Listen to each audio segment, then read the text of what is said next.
Hello दोस्तों, मेरा नाम है कुणाल और आज के इस वीडियो के अंदर हम बात करने वाले हैं एक बहुत ही इम्पोर्टेंट और ट्रेंडिंग और बहुत ही ज़्यादा नए टेक्नोलॉजी के बारे में, जिसका नाम है ब्लॉकचेन।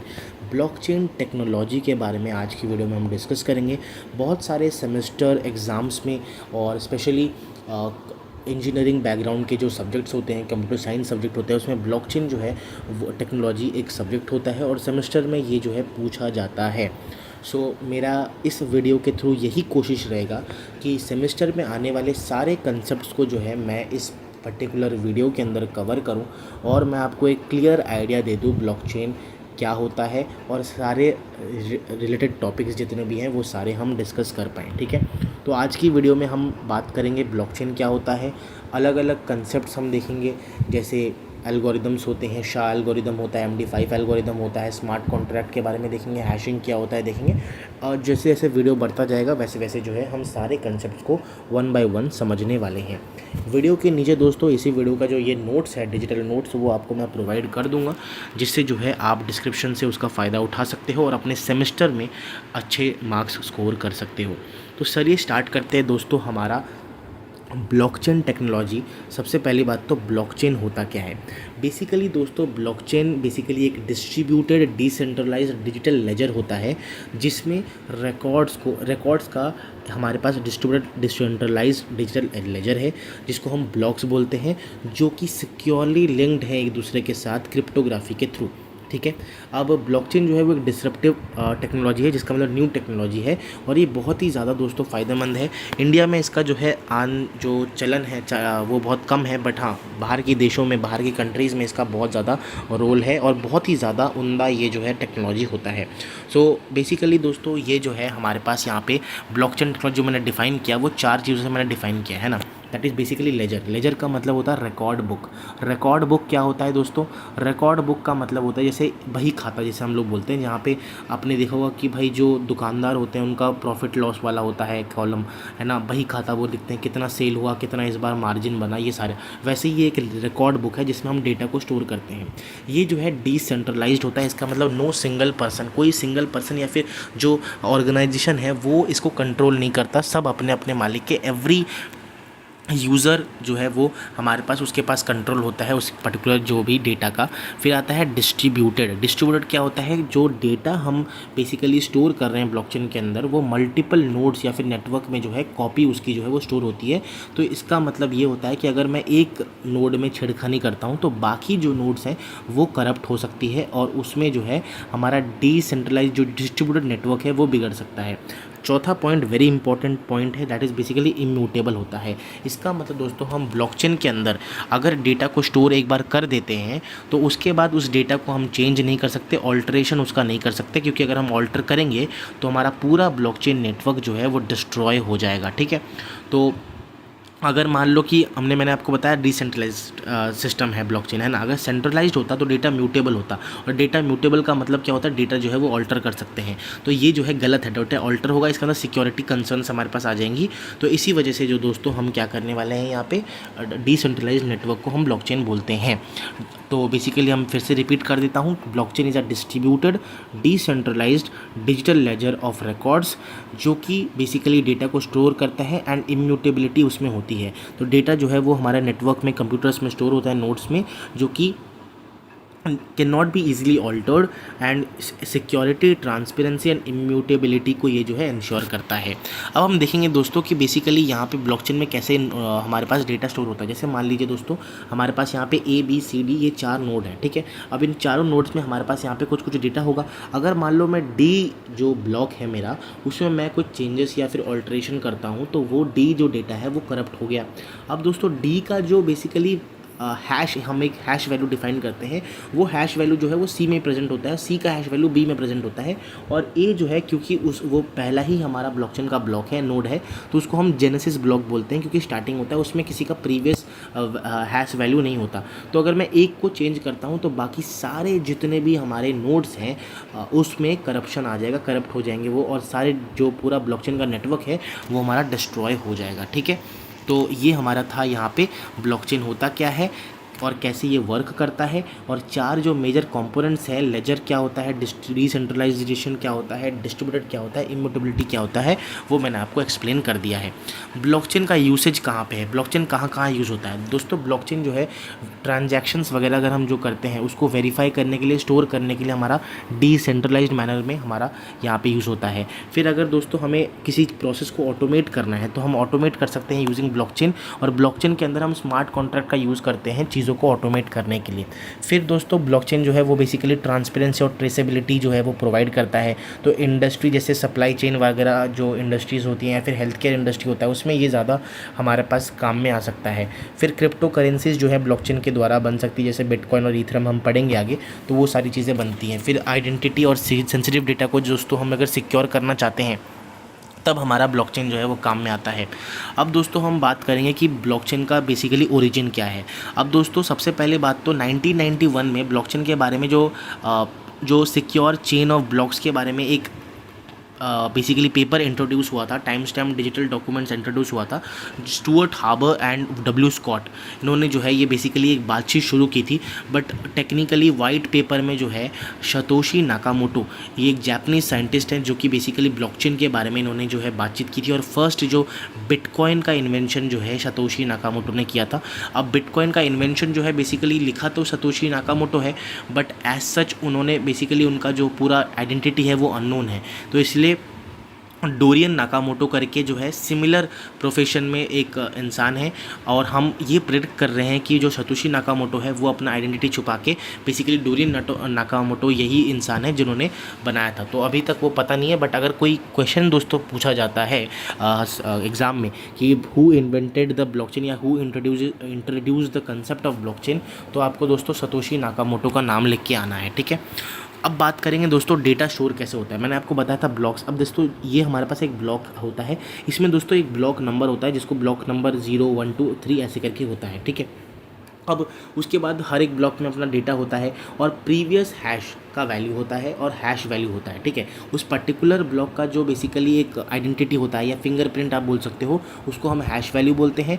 और दूसरे जो हमारे ब्लॉक्स हैं उसका जो हैश वैल्यू होता है, फिंगरप्रिंट होता है, वो भी स्टोर करता है। तो प्रीवियस हैश, पहला जो ब्लॉक है उसका तो कोई प्रीवियस हैश है ही नहीं, तो उसको हम जेनेसिस ब्लॉक बोलते हैं। अब जेनेसिस ब्लॉक क्या होता है, बेसिकली वहाँ पे प्रीवियस हैश वाला जो कंपोनेंट है, जो जगह है, उसमें हम एम्प्टी या फिर नल स्पेस छोड़ देते हैं, या फिर कुछ नहीं होता उसमें नल हम भर देते हैं।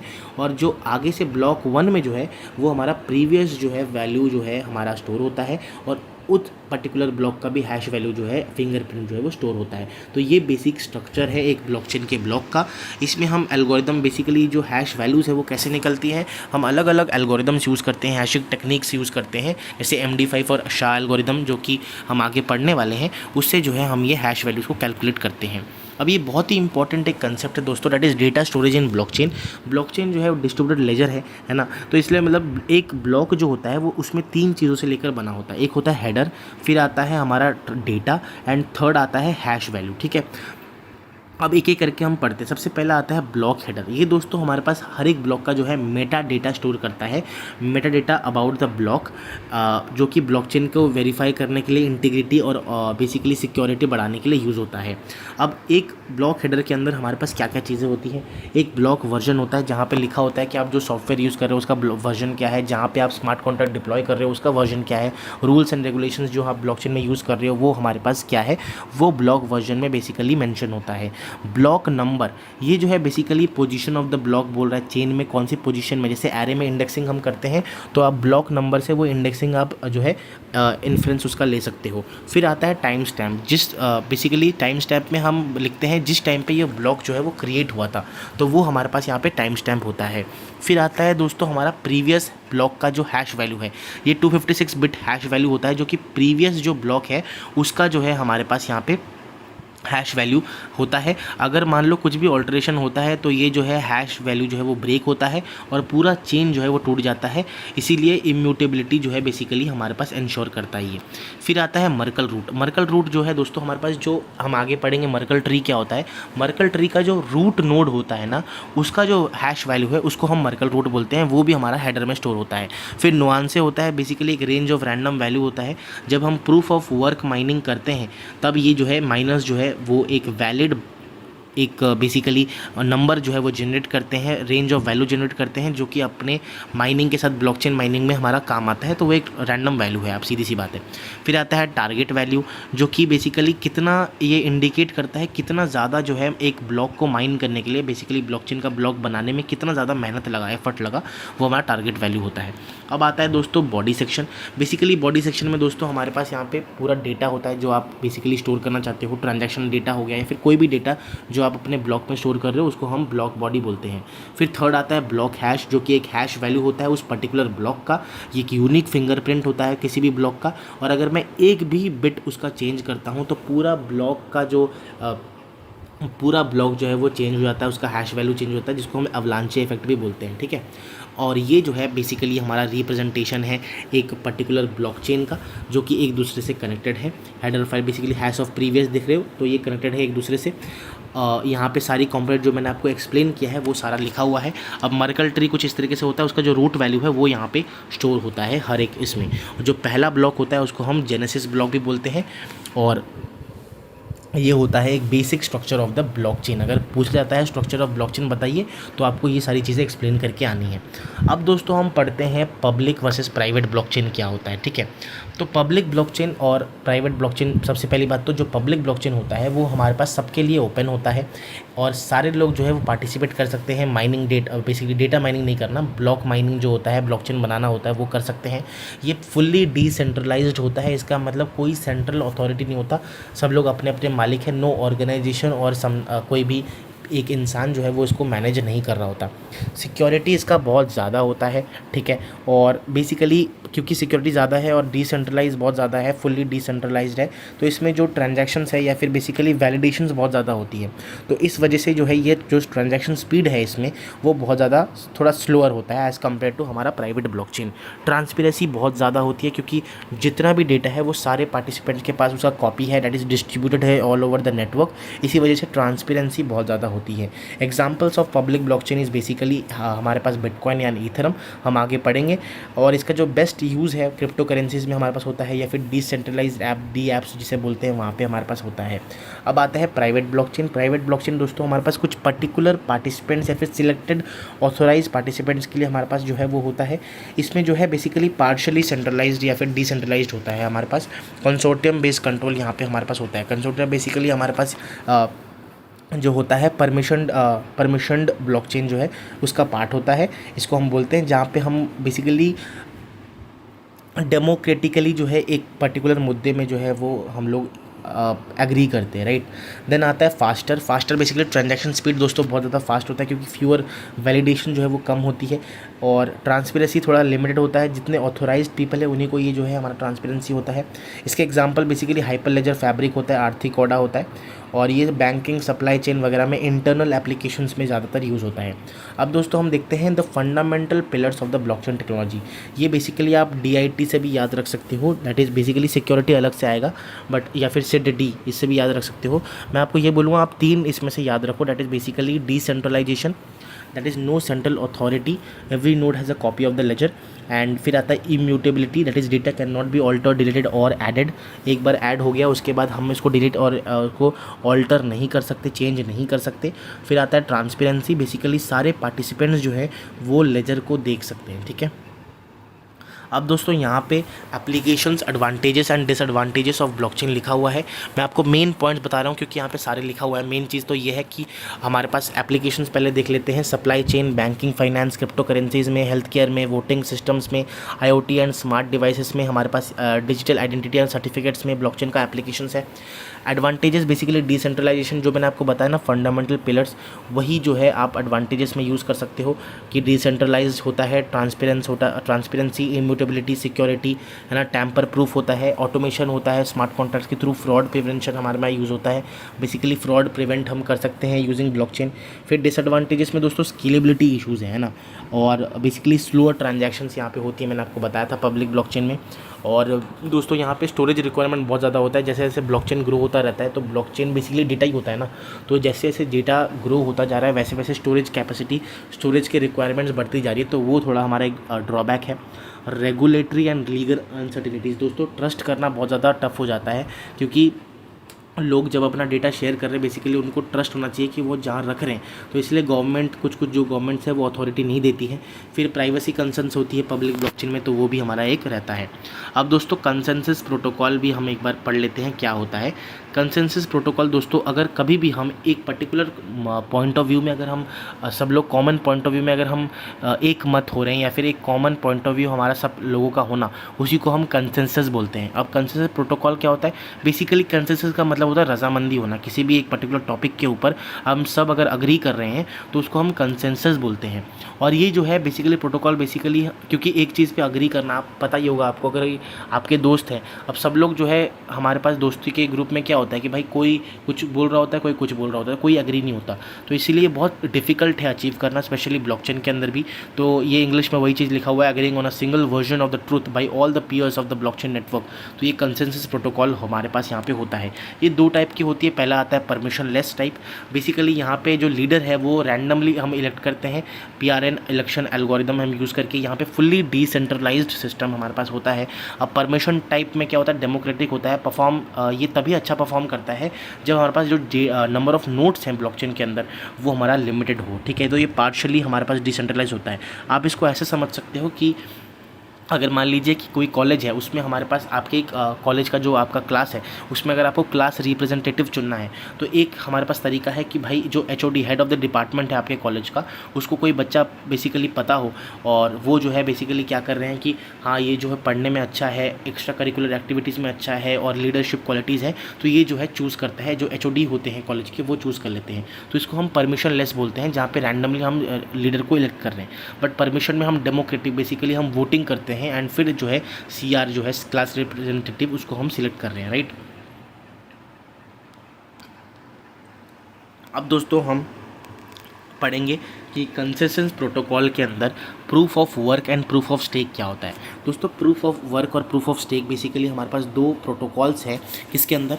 हमारे कंसेंसस प्रोटोकॉल के अंदर। मैंने यहाँ पे लिख रखा है, हम ना डायरेक्टली जो डिफरेंस है उससे समझने की कोशिश करते हैं कि प्रूफ ऑफ वर्क और प्रूफ ऑफ स्टेक क्या होता है।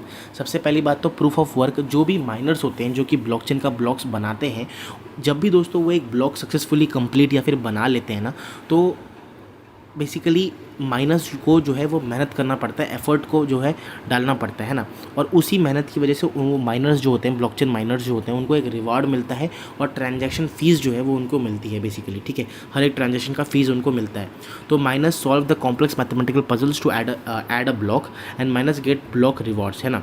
तो इसमें हमारे पास रिसोर्स बहुत ज़्यादा यूज़ होता है और उनका बहुत ज़्यादा इलेक्ट्रिसिटी वेरी हाई और यूजेज होता है। इसके जो एग्जाम्पल्स है लाइट कॉइन, बिटकॉइन वगैरह वगैरह हो गया। अब प्रूफ ऑफ स्टेक क्या होता है दोस्तों? प्रूफ ऑफ स्टेक बेसिकली हमारे पास ये होता है, यहाँ पे अगर मैं आपको बताऊँ, कोई भी इंडिविजुअल अगर एक ब्लॉक बना रहा है तो उसमें कितना उसने स्टेक यूज़ किया। स्टेक का मतलब क्या हुआ?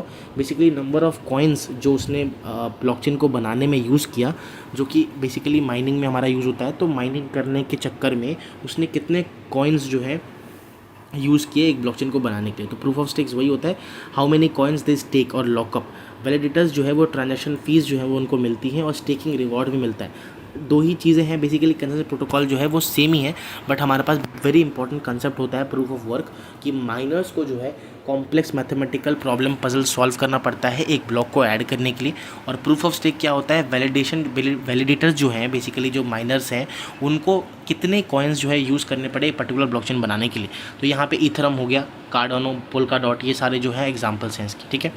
अब दोस्तों हम अपने सेकंड कंसेप्ट की ओर, सेकंड टॉपिक की ओर जाने वाले हैं, जिसका नाम है कंसेप्ट ऑफ हैशिंग। हैशिंग दोस्तों वेरी इंपॉर्टेंट कंसेप्ट है और बहुत ही ज़्यादा इंपॉर्टेंट टॉपिक है। तो हैशिंग क्या होता है सबसे पहले ये देखते हैं दोस्तों। कभी भी अगर हम basically hashing is a process जहाँ पे हम कोई भी इनपुट, अगर हमारा डेटा है, उस डेटा को, या फिर इनपुट डेटा है जो कि किसी भी लेंथ का हो सकता है ना, उसको अगर हम fixed length unique output value में कन्वर्ट कर देते हैं, जिसको हम हैश या फिर डाइजेस्ट बोलते हैं, कोई भी मैथमेटिकल एल्गोरिदम का यूज़ करके उसको हम हैशिंग बोलते हैं, ठीक है। ये जो है सिक्योरिटी और इंटीग्रिटी ऑफ द डेटा को जो है वो हमारा मेंटेन करता है, इंश्योर करता है, ठीक है। तो जैसे CIA प्रिंसिपल होता है, CIA प्रिंसिपल दोस्तों हमारे पास क्या होता है? That is basically confidentiality, integrity and availability of the data principle. ये तीन हमारे पास चीज़ें बनी होती है ब्लॉकचेन, तो ये CIA प्रिंसिपल होता है। तो बेसिकली जो हमारा हैश वैल्यू है ना, जो आउटपुट वैल्यू है जो कि फिक्स लेंथ का होता है और आर्बिट्रेरी लेंथ लेता है, उसको फिक्स लेंथ में कन्वर्ट कर देता है मैथमेटिकल एल्गोरिदम यूज़ करके, इसको हम हैशिंग बोलते हैं। अब ये कैसे करता है, बेसिकली ये हैश फंक्शन का यूज़ करता है। हैश फंक्शन जो है डेटा को मैप करता है, फिर एक fix length hash value generate करता है।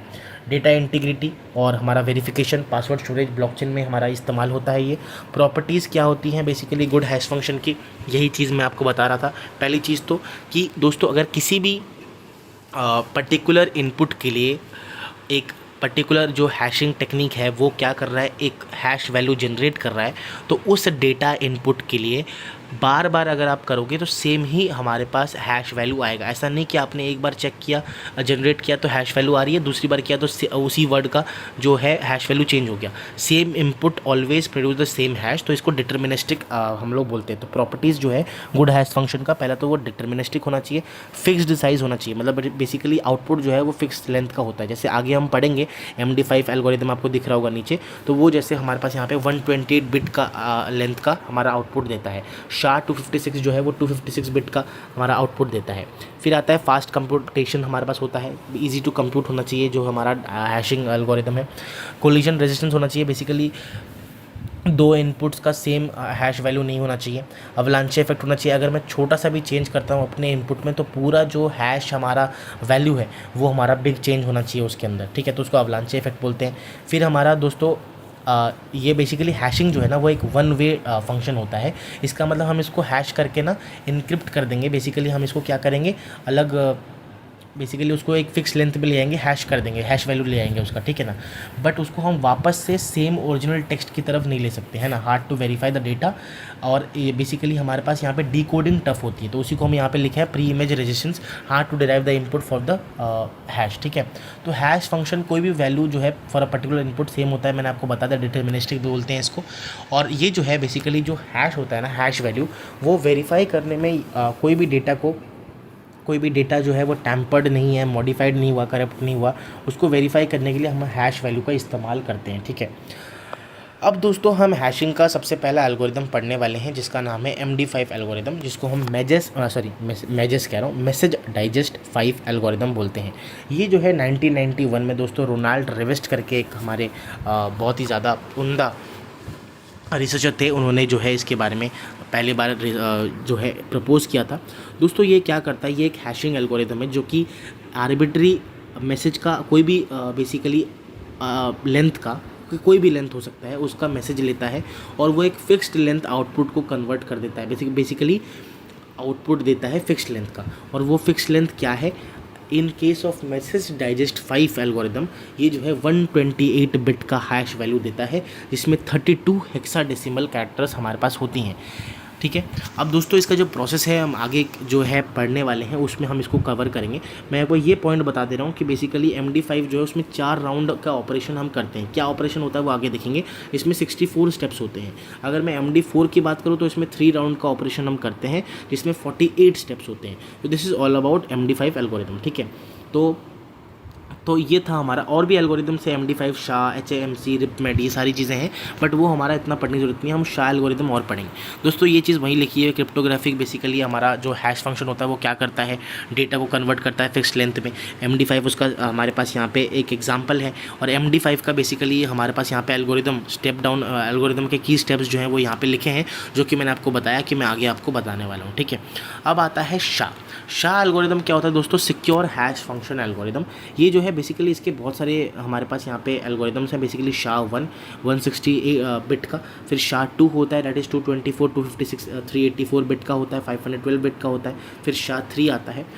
बट इन सब में जो SHA-256 है ना वो बहुत ज़्यादा वाइडली यूज़ होता है, और ये जो है एक 256 बिट का हैश वैल्यू जो है वो जनरेट करता है, आउटपुट जनरेट करता है, जिसमें 64 हेक्साडेसिमल कैरेक्टर्स रहते हैं, और ये जो है बहुत ज़्यादा सिक्योर होता है।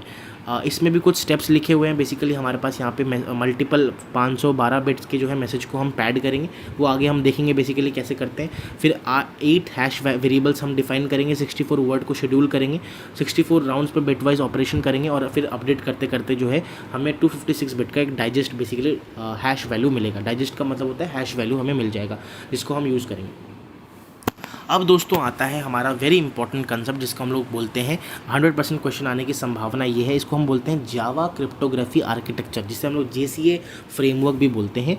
ठीक है, ये जो है बेसिकली हमारे पास एक तरीका है जावा के थ्रू जितने भी एल्गोरिदम्स मैंने आपको बताया, MD5 algorithm, SHA algorithm, secure hash function algorithm, है ना, वो जो है इन एल्गोरिदम्स को इम्प्लीमेंट करने का तरीका है ये, है ना।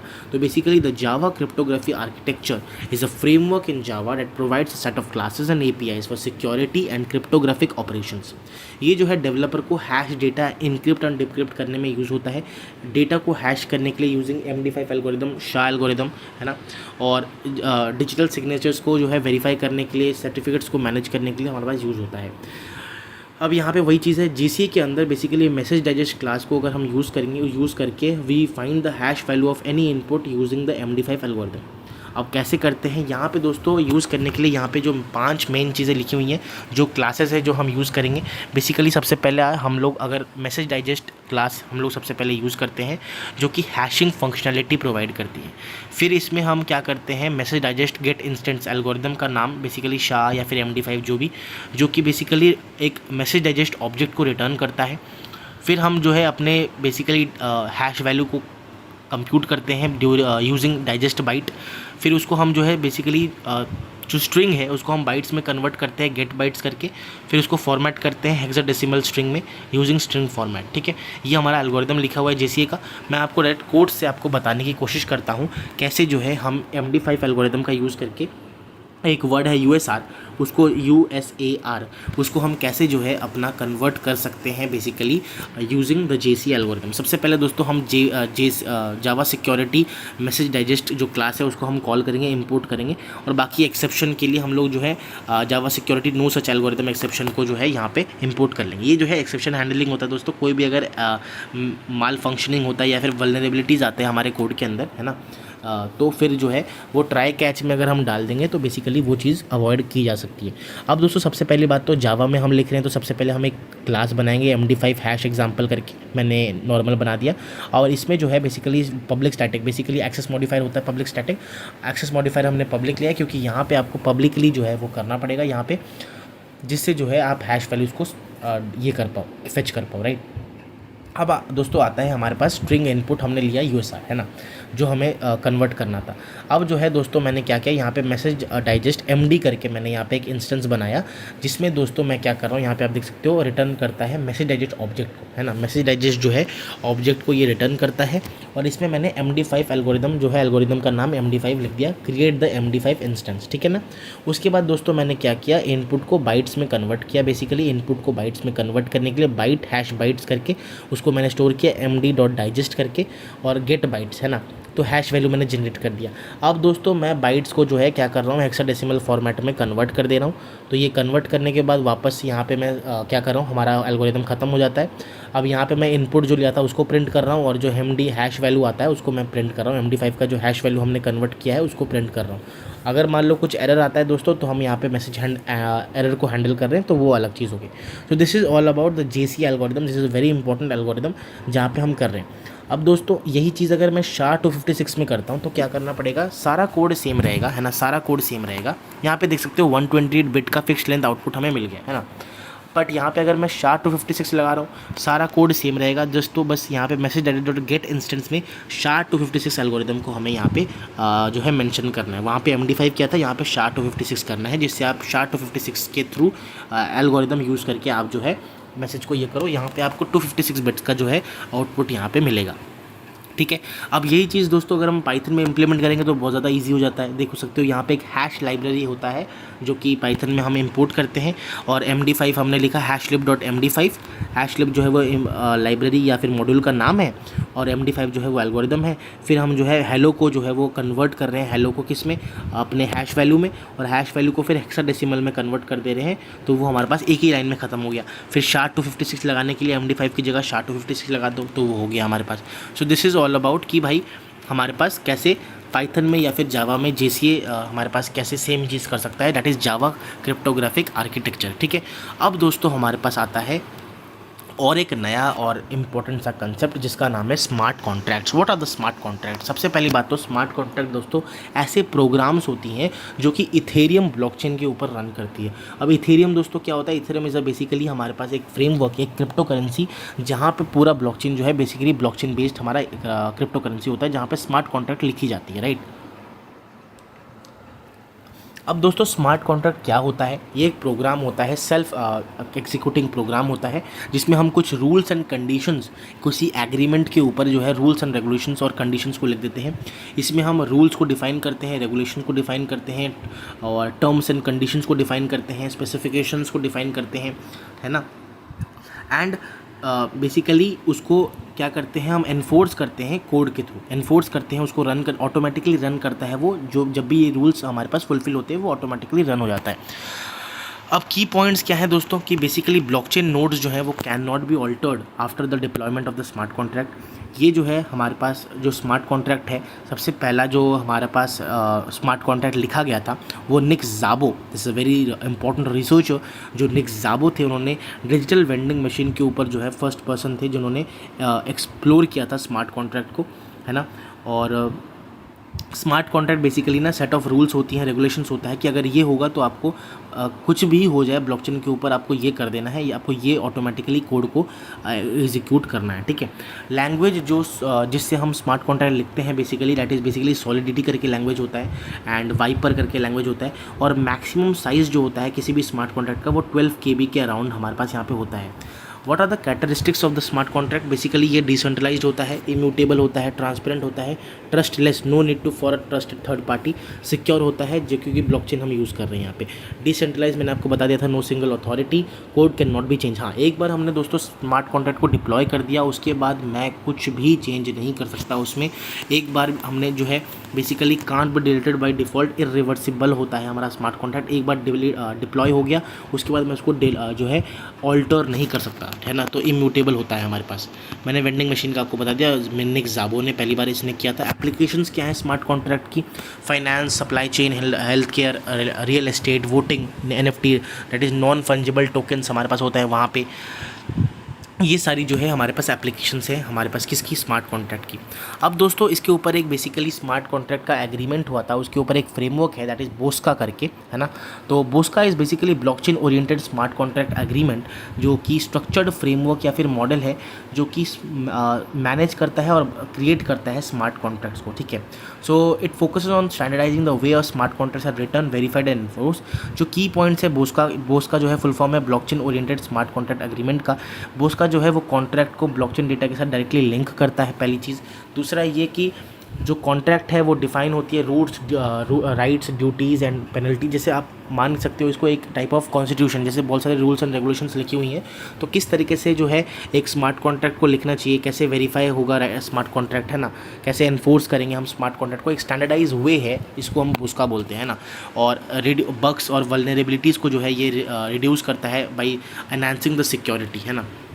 इस पर शॉर्ट नोट्स लिखने को आ सकता है। इसमें एक बहुत ही इंपॉर्टेंट रोल है कि भाई इंटरऑपरेबिलिटी, इसका मतलब अंडरस्टैंडिंग द ब्लॉकचेन आर्किटेक्चर समझना बहुत ज़्यादा इजी हो जाता है यूजिंग द बोस्का आर्किटेक्चर या बोस्का आइडिया जो है बेसिकली स्मार्ट कॉन्ट्रैक्ट के थ्रू, है ना, तो ईजी हो जाता है। नाउ स्मार्ट कॉन्ट्रैक्ट कैसे वर्क करती हैं? सबसे पहले आप डिफाइन करोगे रूल्स को, स्पेसिफिक कंडीशन, जैसे if buyer pays transfer the item, तो ये अगर बायर ने पे कर दिया तो आपको आइटम ट्रांसफ़र करना ही करना है, तो ये रूल हो गया। अगर ये फुलफिल होगा, इफ़ वाला स्टेटमेंट एग्जीक्यूट हो जाता है तो बात खत्म, आपका स्मार्ट कॉन्ट्रैक्ट रन होगा ही होगा। फिर हमें कोड राइट करना पड़ता है सॉलिडिटी में या फिर वाइपर पर, जैसे मैंने आपको बताया। फिर ब्लॉकचेन को डिप्लॉय करेंगे, मतलब ब्लॉकचेन में हम अपने स्मार्ट कॉन्ट्रैक्ट को डिप्लॉय करेंगे और फिर एग्जीक्यूशन को हम जो है ट्रिगर करेंगे। और बेसिकली क्या करेंगे, अगर कंडीशंस मेट होती है तो ब्लॉकचेन हमारा एग्जीक्यूट होगा और टोकन जो है वो ट्रांसफ़र हो जाएंगी। ब्लॉकचेन एप्लीकेशन जो कि डेवलपमेंट में यूज़ होती हैं, जैसे रिमिक्स आईडी, जो तो हमें स्मार्ट कॉन्ट्रैक्ट अगर लिखना है तो हम रिमिक्स आईडी करके यहाँ पे यूज़ कर सकते हैं, जहाँ पे हम सॉलिडिटी के थ्रू स्मार्ट कॉन्ट्रैक्ट्स यहाँ पे लिख सकते हैं। आप जो है बेसिकली इस यूआरएल में जाके ट्राई कर सकते हो लिखना। बेसिकली यहाँ पे हम सॉलिडिटी के थ्रू जो है क्या करते हैं, अपने स्मार्ट कॉन्ट्रैक्ट्स को लिखते हैं, कंपाइल करते हैं, टेस्ट करते हैं और डिप्लॉय करते हैं, राइट। तो सॉलिडिटी लैंग्वेज क्या होता है, बेसिकली एक object oriented high level language है और बहुत ही ज़्यादा सिमिलर है दोस्तों हमारा जावास्क्रिप्ट लैंग्वेज के, है ना। तो जब भी हम ब्लॉकचेन को इम्प्लीमेंट करेंगे, स्मार्ट कॉन्ट्रैक्ट्स लिखेंगे, तो हम सॉलिडिटी लैंग्वेज को यूज़ कर सकते हैं इथेरियम स्मार्ट कॉन्ट्रैक्ट्स को लिखने के लिए, राइट। तो ये स्टेप्स हैं कुछ दोस्तों, आप जो है इसको फॉलो कर सकते हो to deploy and create the smart contract. सबसे पहले आप रिमिक्स में जाओगे, सॉलिडिटी का फाइल बनाओगे, फिर कॉन्ट्रैक्ट कोड लिखोगे जो कि आप एग्जांपल में अभी हम पढ़ेंगे, कंपाइल करोगे, डिप्लॉय करोगे, है ना। तो सबसे पहले दोस्तों ये जो है एक स्टैंडर्ड एग्जांपल है स्मार्ट कॉन्ट्रैक्ट का। सबसे पहले MIT का लाइसेंस होता है SPDX का, है ना। उसके बाद प्रैग्मा सॉलिडिटी होता है जहाँ पे हम वर्जन को, सॉलिडिटी का जो वर्जन है वो डिफाइन करते हैं। प्रैग्मा जो है वो वर्जन को डिफाइन करने में हेल्प करता है, राइट। फिर आता है कॉन्ट्रैक्ट। एक मैंने सिंपल स्टोरेज करके फंक्शन कॉन्ट्रैक्ट बनाया। कॉन्ट्रैक्ट इज़ बेसिकली नाम, कॉन्ट्रैक्ट को नाम दिया सिंपल स्टोरेज, जहाँ पे अनसाइंड इंटीजर जो है मैं ले रहा हूँ 256 बिट्स का। पब्लिक एक्सेस मॉडिफायर हमारे पास यहाँ पे है और डेटा मैंने यहाँ पे लूँगा। तो डेटा मैं क्या कर रहा हूँ, फेच कर रहा हूँ, गेट द डेटा, नीचे आप देख सकते हो function to retrieve the data, function get data, public view returns uint, है ना। तो मैं डेटा को यूज़र से लूँगा कि डेटा को क्या मैं लेना चाहता हूँ। बेसिकली ये स्मार्ट कॉन्ट्रैक्ट क्या कर रहा है, यूज़र से डेटा लेके स्टोर कर रहा है ब्लॉकचेन के अंदर, ठीक है। तो सबसे पहले लास्ट जो स्टेप है उसको मैंने गेटर फंक्शन यूज़ किया और क्या किया, मैंने डेटा को गेट किया, फिर मैंने उसको सेट किया है बेसिकली सेटर फंक्शन का यूज़ करके, function to the set the data, function set data करके मैंने यहाँ पे डेटा को स्टोर कर दिया। तो मैंने ये जो वैल्यू है वो फंक्शन, क्योंकि स्मार्ट कॉन्ट्रैक्ट लिख रहा हूँ मैं, तो ब्लॉकचेन में ये वैल्यू जो है वो स्टोर हो गया। सो दिस इज़ ऑल अबाउट। जब आप दोस्तों इसको कंपाइल करके डिप्लॉय करने की कोशिश करोगे ना, तो यहाँ पे गैस फीस मांगेगा, गैस लिमिट मांगेगा। अब गैस लिमिट क्या होता है, गैस लिमिट एक मैथमेटिकल वैल्यू होता है। ये क्या दर्शाता है, बेसिकली जो मैंने स्मार्ट कॉन्ट्रैक्ट लिखा है ना, उसको रन करके डिप्लॉय करने में जो अमाउंट ऑफ एफर्ट पुट हुआ है, उसका मैथमेटिकल वैल्यू को हम गैस लिमिट बोलते हैं, है ना। ब्लॉकचेन नेटवर्क में जब मैंने रन और डिप्लॉय किया किसी भी ट्रांजैक्शन को, तो वो जो अमाउंट ऑफ एफर्ट यूज़ हुआ है ना, उसका मैथमेटिकल वैल्यू को हम क्या बोलते हैं, गैस लिमिट बोलते हैं, ठीक है। तो वो जो है गैस फीस भी बोला जाता है। तो ये चीज़ वेरी इंपॉर्टेंट है। तो ये कोड एक्सप्लेनेशन मैंने आपको समझा दिया है। एडवांटेजेस बेसिकली ऑटोमेशन का, हमारे पास सेव टाइम, ट्रांसपेरेंट, सिक्योर होता है, reduce the need of intermediate, मतलब बीच का कोई रोल नहीं होगा, आप अपने आप जो है हमारा सारा काम होता रहेगा और इजीली जो है वो डिप्लॉय हो जाएगा, ठीक है। सो this is all about smart contracts, है ना। अब दोस्तों हम पढ़ेंगे नए टॉपिक के बारे में, that is basically Merkel tree formation. Merkel tree basically हमारे पास एक हैश ट्री होता है जो कि ये बना होता है बाइनरी ट्री डेटा स्ट्रक्चर में, और ये ब्लॉकचेन और क्रिप्टोग्राफी में यूज़ होता है। क्यों यूज़ होता है दोस्तों, डेटा इंटीग्रिटी और जो वैलिडिटी है उसको इंश्योर करने के लिए हम मर्कल ट्री का यूज़ करते हैं। सबसे पहला जो है इंट्रोड्यूस हुआ था ये बेसिकली रैल्फ मर्कल 1979 में। बहुत ही ज़्यादा इन्होंने जो है कंट्रीब्यूशन इन्होंने दिया था इसमें, और इनके नाम में जो है बेसिकली मर्कल ट्री का हमारे पास कंसेप्ट आता है। और हमने जो है पढ़ा था यहाँ पे, जब हम ब्लॉकचेन का स्ट्रक्चर पढ़ रहे थे, तो जो बेसिकली हेडर में हमारे पास जो मर्कल रूट का कंसेप्ट आता है, तो वो मर्कल रूट जो है बेसिकली हम अभी देखने वाले हैं। तो दो इसमें खासियत है जो मैं नोट करके यहाँ पे लिखना चाहता हूँ। मर्कल ट्री फॉर्म क्या फ़ायदा है उसमें, डेटा इंटीग्रिटी और वैलिडिटी को इंश्योर करता है। और दूसरा, अगर हमारे पास लार्ज डेटा सेट है तो उसमें वेरिफिकेशन जो पर्पस होता है उसको बहुत एफिशिएंटली जो है मर्कल ट्री कर सकता है, ठीक है। अब आगे देखेंगे कैसे हम मर्कल ट्री को बनाते हैं, राइट। सो मर्कल ट्री दोस्तों कुछ इस तरीके से हमारे पास दिखता है। ये तो हमारे पास एग्जांपल हो गया, बट हम जो है एक रियल लाइफ एग्जांपल से इसका जो है मर्कल ट्री बनाने की कोशिश करेंगे। मैं आपको स्टेप बताऊंगा जिससे आपको समझ में आ सके। सो सबसे पहली बात तो दोस्तों, मर्कल ट्री, हमारे पास कोई भी क्रेडिट कार्ड नंबर है तो उसका मर्कल ट्री हम कैसे बनाएंगे। सबसे पहली चीज़ दोस्तों हम क्या करेंगे, क्रेडिट कार्ड हमारे पास यहाँ पे दिया हुआ है जिसमें 16 जो नंबर्स हैं, 16, that is basically the credit card number. फिर जो 3 होते हैं वो हमारा CVV होता है, और लास्ट के जो है वो expiry date of the credit card होता है ना। तो टोटल अगर हम इसको ऐड करेंगे तो 25 आता है। पहले तो मैं क्या करूँगा, इसको स्प्लिट करूँगा ब्लॉक्स के अंदर। 5-5 का मैंने यहाँ पे, क्योंकि 25 था तो मैंने 5-5 पे ईच इक्वल ब्लॉक्स में इसको डिवाइड कर दिया। जैसे 2 1 3 4 5 6 4 7 2 4 है ना, ऐसे करके मैंने इसको ब्लॉक्स में डिवाइड किया। अब हर एक ब्लॉक का बेसिकली जो 2 1 3 4 5 है, 6 4 7 2 4 है, हर एक ब्लॉक का 5 ब्लॉक बने थे। हर एक ब्लॉक का मैंने क्या किया, हैश वैल्यू कैलकुलेट किया, है ना। आप उसके लिए MD5 एल्गोरिदम यूज़ कर सकते हो, या फिर सिक्योर हैश एल्गोरिदम यूज़ कर सकते हो, 256 एल्गोरिदम, वो भी आप यूज़ कर सकते हो depending on the nature of the problem. जो भी हैश फंक्शन या फिर hash algorithm, hashing algorithm use करके आपने क्या किया, आपने उस क्रेडिट कार्ड के जो ब्लॉक्स बनाए थे, आपने स्प्लिट किया था, उसके ब्लॉक्स का आपने हैश वैल्यू निकाल लिया। अब जो है आता है हमारे पास यहाँ पे मर्कल ट्री बनाना। तो जो आपने हैश वैल्यू कैलकुलेट किया है, हर एक हैश वैल्यू जो आपने कैलकुलेट किया है वो जो है लीफ नोड्स होते हैं मर्कल ट्री का। अब आपने हैश वैल्यू 1 2 3 4 5 हमने निकाला था, तो आपने उसको लीफ नोड में रख दिया। अब दोस्तों जो पहले के दो हैं, लेफ्ट से राइट, बॉटम टू टॉप हम जाएंगे और लेफ्ट टू राइट हम जाएंगे, तो जो पहले के दो हमारा हैश वैल्यूज़ हैं उसको हमने क्या किया, कंबाइन किया और नया हैश वैल्यू बना दिया, हैश वैल्यू 1 2, और इन दोनों को कंबाइन किया, हैश वैल्यू 3 और हैश वैल्यू 4 को, और कंबाइन करके हैश वैल्यू 3 4 बना दिया। और क्योंकि हैश वैल्यू 5 अकेला था, मेरी तरह सिंगल था, इस वजह से मैंने इसको ऊपर डायरेक्टली पुश कर दिया। तो लेवल 1 में हमारे पास ये 3 नोड्स आ गए जिसको हम कॉन्कैटिनेट करके लाए हैं। अब क्या करेंगे, हैश वैल्यू 1 2 और hash value 3 4 left to right जा रहे हैं, इन दोनों को कंबाइन करके कॉन्कैटिनेट करके हैश वैल्यू 1 2 3 4 बना देंगे, जो कि लेवल 2 में आ रहा है। और हैश वैल्यू जो 5 है वो अगेन मेरी तरह सिंगल रह गया, तो वो वापस ऊपर आ जाएगा। अब दोस्तों ये सिंगल नहीं रहेगा, इसको हैश वैल्यू 1 2 3 4 जैसी माशुका मिल गई है, तो ये क्या करेगा, कॉन्कैटिनेट करके लास्ट जो है वो एक final hash value of the entire document जो डेटा है उसको बना देगा, दैट इज हैश वैल्यू 1 2 3 4 5, और उसको हम क्या बोलते हैं, मर्कल रूट बोलते हैं। और यही मर्कल रूट का जो हैश वैल्यू है वो हमारा किसी भी ब्लॉकचेन के जो हेडर में स्टोर होता है, ठीक है। सो अब जाके मुझे लगता है कि आपको कनेक्ट हो रहा होगा जो मैंने आपको बताने की कोशिश करी थी, right. So this is all about Merkel tree. अब दोस्तों हम पढ़ेंगे एक इम्पॉर्टेंट कंसेप्ट के बारे में जिसका नाम है ब्लास्ट एल्गोरिथम। अब ये ब्लास्ट एल्गोरिथम दोस्तों क्या होता है, blast algorithm is nothing but the blockchain algorithm for the secure transaction. अब दोस्तों ब्लॉकचेन जो है basically blockchain algorithm for secure transaction, जो कि बेसिकली जो भी ब्लॉकचेन बेस्ड ट्रांजैक्शंस होती हैं वो क्रिप्टोग्राफिक बेस्ड एल्गोरिथम यूज़ करती हैं, जो कि इंश्योर करती है CIA principle, confidentiality, integrity and authentication of the blockchain transactions, right. So it combines the blockchain principles, जो कि इम्यूटेबिलिटी वाला था, डिसेंट्रलाइज्ड था, डिस्ट्रीब्यूटेड लेजर था, है ना। ये सारी चीज़ें जो है ब्लॉकचेन प्रिंसिपल को ये क्या करती है, कंबाइन करती है, और क्रिप्टोग्राफिक सिक्योरिटी को जो है जैसे हैशिंग हो गया, डिजिटल सिग्नेचर हो गया, ये सारी चीज़ों को कंबाइन करती है। और कंसेंसस मैकेनिज्म जो होता है उसको भी कंबाइन करके एक पूरा जो है स्केलेबल और सिक्योर ब्लॉकचेन बनाती है। और ये जो मैं समझाने की कोशिश कर रहा हूँ बेसिकली, अगर मैं सरलता से आपको समझाने की कोशिश करूं, जो ब्लॉकचेन बेस्ड ट्रांजैक्शंस होती हैं उसको कैसे हम सिक्योरली कर सकते हैं, उसका तरीका जो है उसको हम क्या बोलते हैं, यहाँ पे ब्लास्ट एल्गोरिथम बोलते हैं। कैसे करेंगे वो हम आगे देखने वाले हैं, ठीक है। हाई वॉल्यूम ट्रांजैक्शन के लिए ब्लास्ट यूज़ हो सकता है, स्ट्रॉन्ग इंक्रिप्शन और ऑप्टिमाइज हाइसिंग के लिए जो है हम लोग ब्लास्ट का यूज़ करेंगे। What is the goal of blast? सबसे पहली बात तो ट्रांजैक्शन सिक्योरिटी और high scalability, efficient verification, privacy और इंटरप्रेटेबिलिटी। की फीचर्स क्या हैं दोस्तों, हमारा हैश बेस्ड सिक्योरिटी, यहाँ पे SHA-256 हम यूज़ करेंगे, advance hashing and digital signatures basically हम करेंगे, मर्कल ट्री इंटीग्रेशन, ये सब हम देखेंगे जब हम पूरा एल्गोरिथम अभी समझ लेंगे, ठीक है।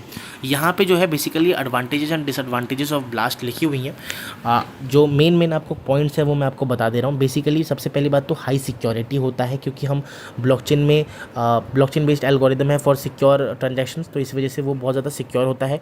टैम्पर प्रूफ होता है, डेटा इंटीग्रिटी मेंटेन होती है, प्राइवेसी का प्रोटेक्शन यहाँ पे होता है, कोई भी डेटा लीकेज यहाँ पे नहीं होता, इंक्रिप्शन हम करते हैं डेटा का। और हाईली रेगुलेटेड एनवायरनमेंट्स में हमारे पास यहाँ पे सूटेबल है, बेसिकली जैसे ई-कॉमर्स हो गया, गवर्नमेंट डेटा हो गया, है ना, इन सब चीज़ों में। डिसएडवांटेजेस क्या है, बहुत ज़्यादा कंप्यूटेशनल कॉस्ट यहाँ पे है, ज़्यादा स्टोरेज लगता है, क्योंकि मर्कल स्ट्रक्चर जो है, मर्कल ट्रीज़ जो है यहाँ पे हमारे पास यूजेज होता है इसका। और यहाँ पे कॉम्प्लेक्स इम्प्लीमेंटेशन है, जहाँ पे हम बेसिकली लर्न्स मोड 10 एल्गोरिदम का यूज़ करते हैं, ठीक है। तो मैं आपको एंटायर जो ब्लास्ट एल्गोरिदम है ना, जो हम अभी पढ़ रहे हैं, उसको एक फ्लो चार्ट के थ्रू समझाने की कोशिश करता हूँ, राइट। सो हम क्रेडिट कार्ड का एग्जांपल लेते हैं। हमें पता है क्रेडिट कार्ड में हमारे पास सबसे पहली बात तो हम क्रेडिट कार्ड के इन्फॉर्मेशन को लेकर ट्रांजैक्शन का देखेंगे कि ब्लॉकचेन पे कैसे हम कर सकते हैं सिक्योरली। तो सबसे पहला हमारा एल्गोरिदम स्टार्ट होता है, ब्लास्ट एल्गोरिदम स्टार्ट होता है। हमने जो है क्रेडिट कार्ड का इन्फॉर्मेशन जो कि 25 डिजिट वाला होता है, जिसमें 16 जो है वो क्रेडिट कार्ड नंबर होता है डिजिट, फिर 3 जो है वो CVV नंबर होता है, तो और 6 डिजिट जो है वो हमारे पास यहाँ पे expiry date of the credit card होता है, वो हमने यहाँ पे इनपुट में लिया। इनपुट में लेने के बाद हमने लर्न्स मोड 10 एल्गोरिदम यूज़ किया। What is learns mode 10 algorithm? ये दोस्तों एक ऐसा एल्गोरिदम है जो कि चेकसम के थ्रू हमारे पास चेक करने की कोशिश करता है, या फिर use to check the validity, क्या हमारा जो क्रेडिट कार्ड इन्फॉर्मेशन हमने लिया है वो वैलिड है कि नहीं। तो चेक करने के बाद is the card detail valid, अगर वैलिड नहीं है तो हम वापस से जो है स्टार्ट पोजीशन में आ जाएंगे, अगेन अपना क्रेडिट कार्ड सही वाला वैलिड क्रेडिट कार्ड इन्फॉर्मेशन देंगे। अगर मान लो क्रेडिट कार्ड जो डिटेल है वो सही है तो हम डेटा को इनक्रिप्ट करेंगे, डेटा इनक्रिप्शन मतलब हैशिंग वगैरह यहाँ पे परफॉर्म करेंगे यूजिंग द SHA-256 एल्गोरिदम। उसके बाद दोस्तों हम उसको सिमेट्रिक साइफर टेक्स्ट को जो बेसिकली सिमेट्रिक डिवीजन करेंगे साइफर टेक्स्ट का, किसमें डेटा चंक्स के थ्रू में हम बेसिकली छोटे छोटे डेटा चंक्स में डिवाइड कर देंगे। उसके बाद उस डेटा चंक्स को जो है पर्टिकुलर ब्लॉक्स के अंदर पोजीशन करेंगे और फिर जो है हम अपना हैश वैल्यू जनरेट करेंगे using the SHA 256 algorithm of the same हमारा डेटा ब्लॉक्स।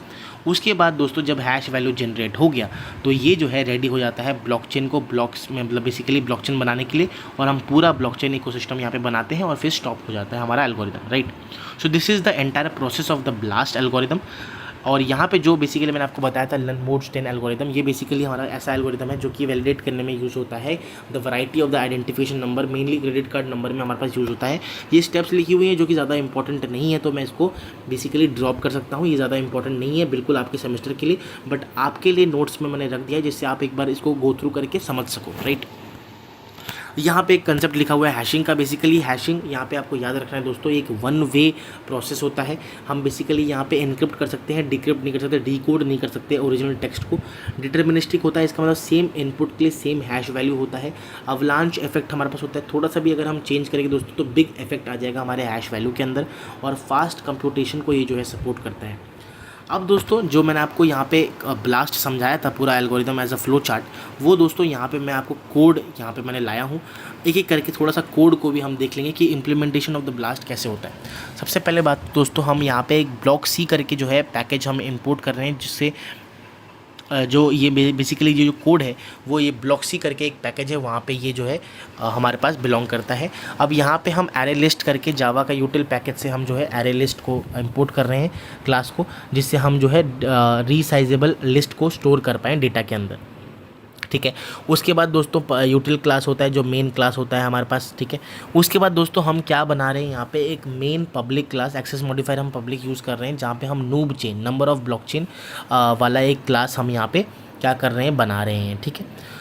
अब दोस्तों यहाँ पे एक स्टैटिक एरे लिस्ट में बनाऊंगा जो कि ब्लॉक्स को ऑब्जेक्ट की तरह बेसिकली ब्लॉक्स ऑब्जेक्ट को स्टोर करेगा। ब्लॉकचेन के ब्लॉक्स को हमारे पास यहाँ पे स्टोर करने के लिए मैंने यहाँ पे ब्लॉकचेन का एरे बना दिया।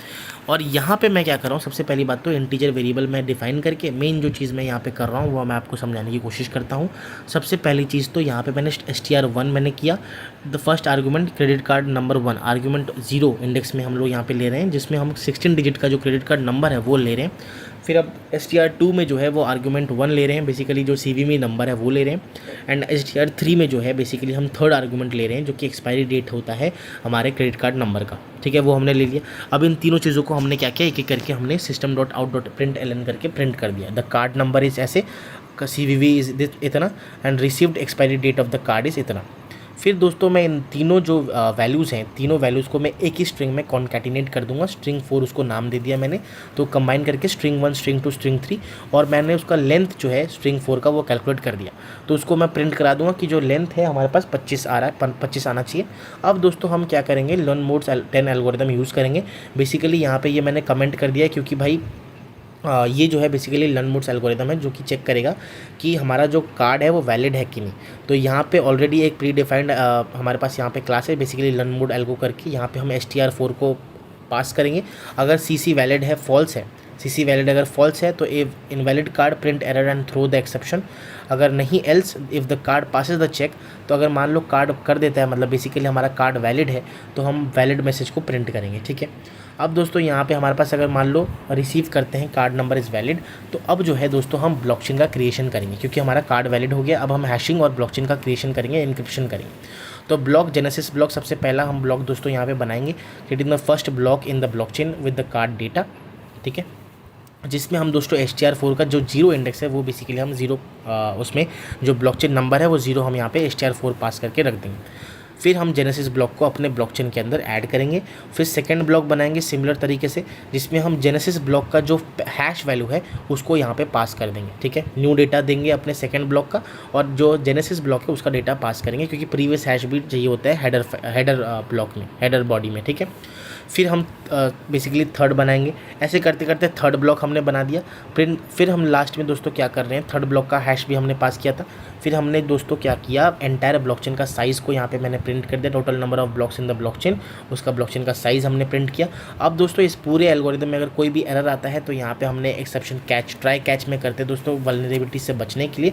ट्राई में हमने पूरा कोड को अपना डाल दिया, अगर कोई भी एरर आता है तो हम उसको कैच में डाल देंगे, अगर एरर आता है तो हम उसको गेट मैसेज में देख सकते हैं, एरर को प्रिंट कर सकते हैं। ठीक है, अब दोस्तों जो कि मैंने आपको बताया था कि MD5 का पूरा प्रोसेस मैं आपको आगे बताने वाला हूँ, ये जो है पूरा प्रोसेस हमारे पास अभी जो है हम देखने वाले हैं। ठीक है, तो MD5 बेसिकली हमारे पास जो भी ब्लॉकचेन का डेटा है उसको 128 बिट के आउटपुट में ले आता है। जितना भी आर्बिट्ररी लेंथ का हमारा इनपुट हो उसको 128 बिट आउटपुट हैश वैल्यू में ले आता है। ठीक है, सबसे पहले दोस्तों हम क्या करते हैं, अपने MD5 एल्गोरिदम के अंदर जो भी हमारा मैसेज इनपुट होता है उसको हम पैडिंग करते हैं। अब जो पैडिंग करते हैं वो हमारे पास 512 के बिट्स के मल्टीपल का होना चाहिए। इसका मतलब दोस्तों हमारे पास यहाँ पे जितने भी बिट्स हमारे इनपुट में हैं उसको हम 512 के मल्टीपल के आसपास लेने की कोशिश करते हैं। ठीक है, अब 512 के मल्टीपल्स में लेने के बाद हम क्या करेंगे दोस्तों, आगे समझते हैं उसको। बेसिकली उसके बाद हम 512 के 4 राउंड के ऑपरेशंस करेंगे और एवरी राउंड, हर एक राउंड का ऑपरेशन जो होगा वो उसमें 16 ऑपरेशंस होती हैं। तो टोटल 4 राउंड है तो 16 × 4 64 ऑपरेशंस हमारा टोटल होती हैं MD5 एल्गोरिदम के अंदर। What are the steps in the MD5 algorithm? पहला स्टेप होता है अपेंड द पैडिंग बिट्स। हम जो है पैडिंग बिट्स को अपेंड करेंगे, फिर हम लेंथ बिट्स को अपेंड करेंगे, फिर मैसेज डाइजेस्ट जो बफर है उसको इनिशियलाइज़ करेंगे और 512 ब्लॉक्स को, ईच 512 ब्लॉक को हम क्या करेंगे, प्रोसेस करेंगे और लास्ट में जो हमारा आउटपुट होगा वो जो है फाइनल हमारा आउटपुट होगा। बेसिकली 4 राउंड के बाद जो 64 ऑपरेशन हो जाएंगे, आउटपुट जो है वो हम नेक्स्ट ब्लॉक को फेड करते रहेंगे। तो लास्ट ब्लॉक का बेसिकली लास्ट जो हमारा राउंड होगा उसका जो लास्ट ब्लॉक का जो 512 बिट का जो आउटपुट होगा ना, वही हमारा मैसेज डाइजेस्ट या फिर हैश वैल्यू होता है। एक एक करके समझते हैं मैंने आपको क्या बोला। सबसे पहला था कि एडिंग द पैडिंग बिट्स, है ना। मैसेज के अंदर दोस्तों हम क्या करते हैं, कुछ पैडिंग बिट्स ऐड करते हैं और पैडिंग ऐसे करते हैं जिससे तो टोटल लेंथ होता है हमारे पूरे लेंथ जो है वो 64 बिट कम होना चाहिए 512 के मल्टीपल से, है ना। तो बेसिकली हमारे पास अगर मान लो मैसेज का जो है मैसेज जो है 3 × 512 है, तो हम पैडिंग ऐसा करेंगे कि वो 64 कम हो। इसका मतलब 312 - 64 होना चाहिए हमारे पास, उतना पैडिंग हम करेंगे। उसके बाद दोस्तों हम क्या करेंगे, लेंथ पैडिंग हम करते हैं जिसमें हम जो है 64 बिट्स को हम क्या करते हैं, ऐड करते हैं, जिससे ये जो है कैंसिल आउट होकर हमें 512 में हमारा मैसेज मिल जाए। ठीक है, थर्ड हो गया हमारे पास सेकंड। अब थर्ड में दोस्तों हम क्या करते हैं, फाइनल स्टेप हो जो है बेसिकली हम यहाँ पे इनिशियलाइज़ करते हैं बफर। अब बफर क्या होता है दोस्तों, बेसिकली हमारे पास 128 बिट का मैसेज आता है आउटपुट में, तो इसमें 4 बफर हमारे पास बनेंगे 32 बिट्स के ईच साइज़ के। अब दोस्तों यहाँ पे बफर जैसे ABCD हमारे पास 4 बफर हो गए और हर एक, ये बेसिकली हमारा राउंड 1 है। ऐसा ही 4 बार बेसिकली राउंड परफॉर्म होगा। इस राउंड में हमारे पास 16 ऑपरेशंस हो रहे हैं, तो ऐसे ही 4 बार जब होंगे तो 64 ऑपरेशंस हमारे पास टोटल हमारे पास हो जाते हैं। अब बफ़र को जैसे दोस्तों बफ़र की वैल्यू हमारे पास ऐसे कुछ रहती है और इस बफ़र के वैल्यूज़ को हम यहाँ पे पुट करते हैं। अब यहाँ पे जो दोस्तों क्रॉस जैसे बक्सा हमने छोटा बनाया है वो हमारा एडिशनल मॉड्यूलो है। ये एल्गोरिदम जो है बेसिकली हमारा फंक्शंस के साथ रन करता है, जिसमें f जो है वो हमारे पास इस पर्टिकुलर जो राउंड है, राउंड 1 में f जो है वो एक फंक्शन है, राउंड 2 में g फंक्शन होगा, राउंड 3 में h फंक्शन होगा, राउंड 4 जो लास्ट है उसमें i फंक्शन होगा। राउंड जो लास्ट राउंड है, 4th राउंड में हमारे पास जो आई वाला जो फंक्शन का जो आउटपुट बेसिकली ABCD जो वैल्यू जनरेट होती है आउटपुट में आता है, उसी आउटपुट को हम जो है बेसिकली क्या बोलते हैं, हैश वैल्यू या फिर मैसेज डाइजेस्ट बोलते हैं। तो 1 राउंड ऑफ द MD5 ऐसा होता है। सिमिलरली 4 राउंड्स होंगे और जो लास्ट राउंड होता है हमारे आउटपुट का, उसी को हम क्या बोलते हैं, मैसेज डाइजेस्ट बोल देते हैं। ठीक है, तो this is all about message digest algorithm, इसके स्टेप्स और मैंने सारी चीज़ें यहाँ पे लिख दी हैं। अब दोस्तों हम बढ़ेंगे अपने आगे के कंसेप्ट की ओर, जिसका नाम है डेटा सिक्योरिटी एंड क्रिप्टोग्राफी, है ना। तो यहाँ पे हम क्रिप्टोग्राफी को भी यहाँ पे एक्सप्लेन और पढ़ने वाले हैं। सबसे पहली बात तो क्रिप्टोग्राफी क्या होता है। क्रिप्टोग्राफी दोस्तों हमारे पास एक प्रैक्टिस होता है जहाँ पे हम सिक्योरिंग अपने डेटा को और कम्युनिकेशन को सिक्योर तरीके से सिक्योर करते हैं using some technologies and techniques, जैसे इंक्रिप्शन एंड डिक्रिप्शन। इंक्रिप्शन क्या होता है दोस्तों, हम जब भी अपने प्लेन टेक्स्ट को अनरीडेबल टेक्स्ट में कन्वर्ट कर देते हैं, साइफर टेक्स्ट जिसे बोला जाता है, उसको हम इंक्रिप्शन बोलते हैं। और जब भी हम अपने साइफर टेक्स्ट को जो है वो वापस से प्लेन टेक्स्ट में कन्वर्ट करते हैं उसको हम डिक्रिप्शन बोलते हैं। What is the goal of the cryptography? पहली बात तो confidentiality, integrity and authentication, CIA है, ठीक है ना। तो ये बहुत ज़्यादा इंपॉर्टेंट होता है बेसिकली कॉन्फिडेंशियल इंटीग्रिटी को मेंटेन करने के लिए। इंक्रिप्शन बेसिकली प्लेन टेक्स्ट को जब हम अनरीडेबल टेक्स्ट में साइफर टेक्स्ट में कन्वर्ट करते हैं तो इंक्रिप्शन बोलते हैं। डिक्रिप्शन क्या होता है? साइफर टेक्स्ट को वापस से प्लेन टेक्स्ट में कन्वर्ट करना। यहाँ पे एक बहुत ही ज़्यादा इंपॉर्टेंट हमारा डिफरेंस आता है, दैट इज़ क्रिप्टोग्राफी और हैशिंग में डिफरेंस क्या है दोस्तों? जो हमारा हैशिंग होता है वो डेटा इंटीग्रिटी जो है वो मेंटेन करने की कोशिश करता है एक fix length hash value generate करके या फिर क्रिएट करके। इंक्रिप्शन जो है वो डेटा कॉन्फिडेंशियलिटी को जो है वो इंश्योर करता है प्लेन टेक्स्ट को साइफर टेक्स्ट में कन्वर्ट करके, ठीक है। अगर मैं बात करूँ कि जो बेसिकली एक वन वे प्रोसेस है कि बेसिकली हम जो है अपने ओरिजिनल डेटा को वापस नहीं ला सकते फ्रॉम द हैश वैल्यू जो कि हैशिंग करता है, बट ये जो है टू वे प्रोसेस होता है कि हम जो है वापस से जो है एन्क्रिप्शन के बाद डिक्रिप्शन कर सकते हैं जब हम बेसिकली साइफर टेक्स्ट से वापस जो है प्लेन टेक्स्ट में जा सकते हैं। एल्गोरिदम जो है जो हैशिंग में यूज़ होती हैं जैसे MD5 हो गया, SHA-1, SHA-256, SHA-3, और यहाँ पे हमारे पास यहाँ पे AES, RSA, DES, ECC ऐसे करके एल्गोरिदम्स यूज़ होती हैं जो कि आगे हम पढ़ेंगे कि क्या होता है ये AES, RSA, ये सब एल्गोरिदम्स क्या होती हैं वो हम पढ़ेंगे। यहाँ पे दोस्तों की हमारे पास की रिक्वायरमेंट नहीं होता, कोई कीज़ का यहाँ पे इस्तेमाल नहीं होता है। हैशिंग जो है वो डिटर्मिनिस्टिक होता है, तो हमेशा एक सेम हैश हमारे पास यहाँ पे यूज़ होता है। बट यहाँ पे दोस्तों कीज़ का इस्तेमाल होता है सिमेट्रिक और असिमेट्रिक बेसिकली। तो encrypt and decrypt the data हम पढ़ेंगे कि सिमेट्रिक और असिमेट्रिक टाइप ऑफ इनक्रिप्शन क्या होता है, हमारा क्रिप्टोग्राफी क्या होता है वो पढ़ेंगे। आउटपुट का साइज़ दोस्तों यहाँ पे फिक्स होता है, यहाँ पे वेरिएबल लेंथ का होता है, यहाँ पे इंटीग्रिटी और यहाँ पे कॉन्फिडेंशियलिटी को मेंटेन किया जाता है। परफॉर्मेंस हैशिंग का ज़्यादा फास्ट होता है और जो इंक्रिप्शन है वो ज़्यादा स्लोअर होता है, ठीक है। तो बेसिकली आप ये मान सकते हो क्रिप्टोग्राफी जो है वो लॉक एंड की तरह है। तो बेसिकली हम लॉक भी कर सकते हैं और अनलॉक भी कर सकते हैं, बट हैशिंग जो है वो फिंगरप्रिंट की तरह है, तो इसका मतलब रिवर्स हम नहीं कर सकते, राइट। सो की कंसेप्ट हैशिंग जो है मैंने आपको बता दिया कि बेसिकली एक वन वे क्रिप्टोग्राफिक फंक्शन है जो कि कन्वर्ट करता है डेटा को फिक्स लेंथ साइज और हैश वैल्यू में। अब जो क्रिप्टोग्राफी है दोस्तों, वेरी इंपॉर्टेंट थिंग कि क्रिप्टोग्राफी जो है बेसिकली हमारे पास दो टाइप की होती है, सिमेट्रिक क्रिप्टोग्राफी और असिमेट्रिक क्रिप्टोग्राफी। जो सिमेट्रिक क्रिप्टोग्राफी होता है दोस्तों वहाँ पे हम सिंगल शेयर्ड यूनिफॉर्म की रहता है जो कि इंक्रिप्शन और डिक्रिप्शन के लिए यूज़ होता है। सिंगल एक की होता है जो कि इंक्रिप्शन और डिक्रिप्शन दोनों के लिए यूज़ होता है। इसके एग्जाम्पल जो है basically DES that is data encryption standard algorithm और AES that is advance encryption standard algorithm use होता है। और यहाँ पे जो है बेसिकली असिमेट्रिक क्रिप्टोग्राफी में हम क्या यूज़ करते हैं, पेयर ऑफ कीज़ यूज़ करते हैं, जहाँ पे पब्लिक की होता है इंक्रिप्शन के लिए और प्राइवेट की होता है डिक्रिप्शन के लिए, ठीक है। यहाँ पे जो है बहुत famous algorithm that is RSA algorithm use होता है, that is Rivest Shamir Adleman algorithm. RSA algorithm very important and very famous algorithm. तो ये होता है सिमेट्रिक एंड असिमेट्रिक क्रिप्टोग्राफी। अब आते हैं दोस्तों अटैक्स के बारे में। अटैक्स बेसिकली दो टाइप की होती है दोस्तों, एक होता है पैसिव अटैक, एक होता है एक्टिव अटैक। ये जो है दोनों ही अटैक बेसिकली प्रिवेंट करना तो टफ होता है बट डिटेक्ट करना बहुत ज़्यादा इजी होता है। अब अगर मैं पैसिव अटैक की बात करूँ दोस्तों, जो अटैकर होता है ना वो हमारे डेटा को ऑब्जर्व करता है, कैप्चर करता है बट ऑल्टर नहीं करता, उसमें कुछ चेंजेस मॉडिफिकेशन नहीं करता। बट एक्टिव अटैक में दोस्तों क्या होता है कि हम जो है जो अटैकर होता है वो बेसिकली कैप्चर करके हमारा डेटा है उसको ऑल्टर करता है, मॉडिफाई कर देता है और फॉल्स इन्फॉर्मेशन को अपने हमारे डेटा के अंदर जो है वो इंजेक्ट करता है। ये कुछ टाइप्स है जो कि इतना इंपॉर्टेंट नहीं है बट हाँ मैंने लिख दिया है फॉर द बेसिकली रेफरेंस, है ना। फिर आता है दोस्तों vulnerability and attack vectors. Vulnerability दोस्तों हमारे जो कोड है या फिर हार्डवेयर है या फिर सॉफ्टवेयर है, जो कोड या फिर हार्डवेयर सॉफ्टवेयर में जो कमी या फिर फ्लॉ है वो उसको हम वल्नरेबिलिटी बोलते हैं, जो कि अटैकर्स इजीली जो है वो एक्सप्लॉइट कर सकते हैं। बेसिकली उसमें हमारे पास चेंजेस कर सकते हैं या फिर उसका गलत फ़ायदा उठा सकते हैं। वेयर एज जो अटैक वेक्टर होता है वो बेसिकली वो रास्ता होता है, वो रास्ता या फिर वो टेक्निक होता है जिससे जो अटैकर्स जो हैं बेसिकली वो अनऑथराइज्ड एक्सेस जो है वो ले पाएँ हमारे डॉक्यूमेंट कोड में या फिर हमारे सॉफ्टवेयर में या फिर हार्डवेयर में, ठीक है। अब इन सब को रोकने के लिए वल्नरेबिलिटी अटैक्स को रोकने के लिए बेसिकली हमारे कुछ सिक्योरिटी मेजर्स हैं, that is quality of services, जो कि overall network performance, speed, reliability, congestion control को मेंटेन करता है, जिससे हमारा नेटवर्क अगर परफॉर्मेंस अच्छा रहेगा तो हम ईजिली डिटेक्ट कर सकते हैं। Blockchain technology basically tamper proof ledger, जो कि मैंने आपको बताया आप इतना पढ़ के आ चुके हैं, तो ब्लॉकचेन टेक्नोलॉजी बहुत ज़्यादा इंपॉर्टेंट है। Vulnerability assessment and penetration test, BAPT जिसे हम लोग बोलते हैं, जहाँ पे दोस्तों हम आइडेंटिफायर टेस्ट करते हैं और सिक्योरिटी वल्नरेबिलिटीज़ को प्रोएक्टिवली जो है वो फिक्स करने की कोशिश करते हैं, राइट।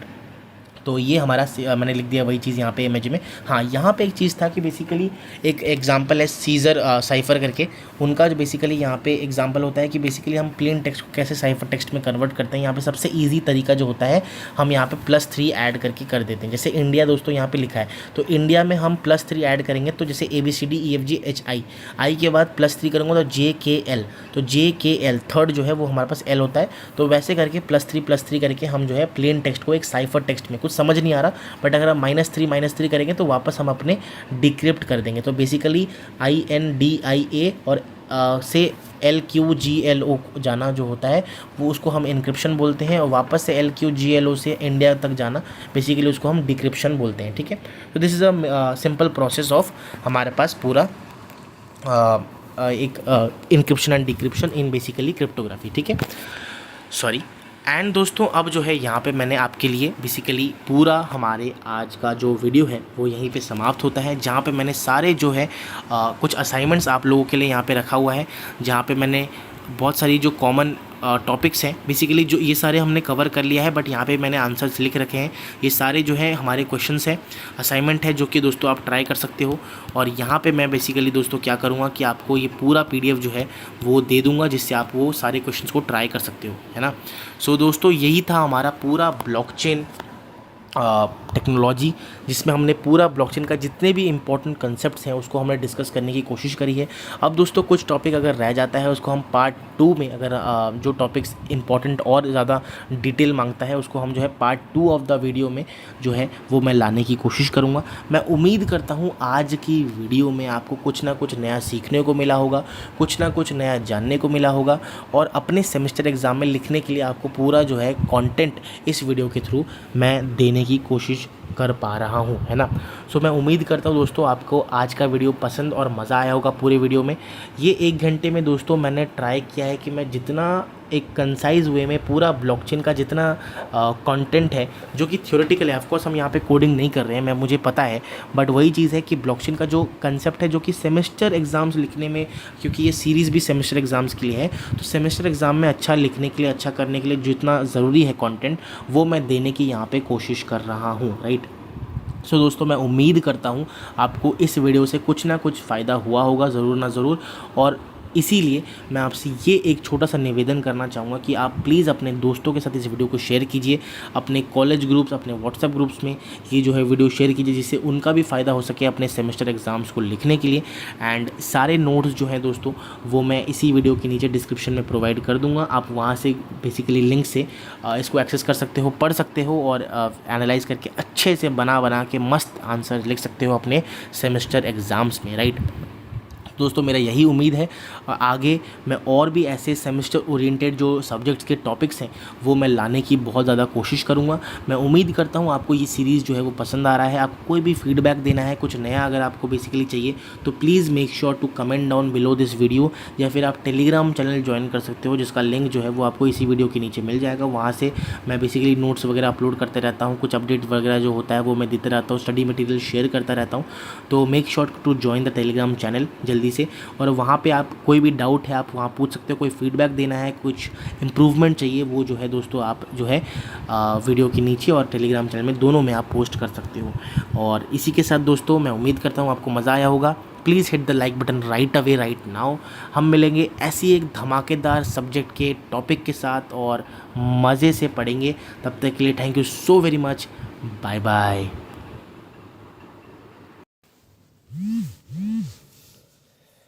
हेलो दोस्तों, मेरा नाम है कुणाल, और आज के इस वीडियो के अंदर हम बात करने वाले हैं ब्लॉकचेन टेक्नोलॉजी सब्जेक्ट के बारे में। इससे पहले हमने ब्लॉकचेन टेक्नोलॉजी के अंदर पार्ट 1 के अंदर बहुत सारे कंसेप्ट्स को डिस्कस करा है, basics of blockchain, crypto currency, smart contracts, और देन अलग अलग चीज़ें हमने किया है। बट हमने स्मार्ट कॉन्ट्रैक्ट्स की जो टॉपिक है उसको और डेप्थ में नहीं किया था, बहुत एक स्मॉल हमने ओवरव्यू देखा था। तो आज की वीडियो में हम वही चीज़ को कवर करने वाले हैं। तो कुछ टॉपिक्स जो हमारे पास इम्पॉर्टेंट है उसको हम अलग से आज की वीडियो में कवर करेंगे, जिससे आपको ब्लॉकचेन टेक्नोलॉजी के बारे में बहुत सारी चीज़ें पता लग सके। तो चलिए स्टार्ट करते हैं without any further ado. Make sure to hit the like button, अपने दोस्तों के साथ इस वीडियो को शेयर कीजिए, एंड आगे also please join the Telegram channel, जिससे आपको जो है नोट्स वगैरह एक्सेस आप कर पाओ। तो चलिए दोस्तों, सबसे पहला टॉपिक हमारा आज का that is crypto currency and currency. तो क्रिप्टो करेंसी और करेंसी में क्या डिफरेंस है, बेसिक डिफरेंस क्या है वो हम देखते हैं। सबसे पहली बात तो करेंसी क्या होता है। करेंसी बेसिकली कोई भी हमारे स्टेट का या फिर कोई भी कंट्री का एक पर्टिकुलर सिस्टम ऑफ मनी होता है, मीन ऑफ एक्सचेंज होता है, जो कि कुछ वैल्यू को शेयर करता है या फिर कुछ वैल्यू को स्टोर करता है अपने अंदर, है ना। स्पेशली कोई भी नेशन के अंदर जो लोग होते हैं, जो भी मीडियम वो यूज़ करते हैं एक्सचेंज करने के लिए चीज़ों को, that is called currency, system of money in common use, है ना। तो उसका एग्जांपल क्या है, that is basically Indian rupee, INR हो गया, US डॉलर हो गया, यूरो हो गया, है ना। तो अलग अलग चीज़ें। अब ये कौन बनाता है या इशू कौन करता है बेसिकली करेंसी को, सेंट्रल अथॉरिटी या गवर्नमेंट, जैसे RBI हमारे रिजर्व बैंक ऑफ इंडिया हमारे कंट्री में हो गया इंडिया में, वैसे फेडरल रिजर्व इन USA, है ना।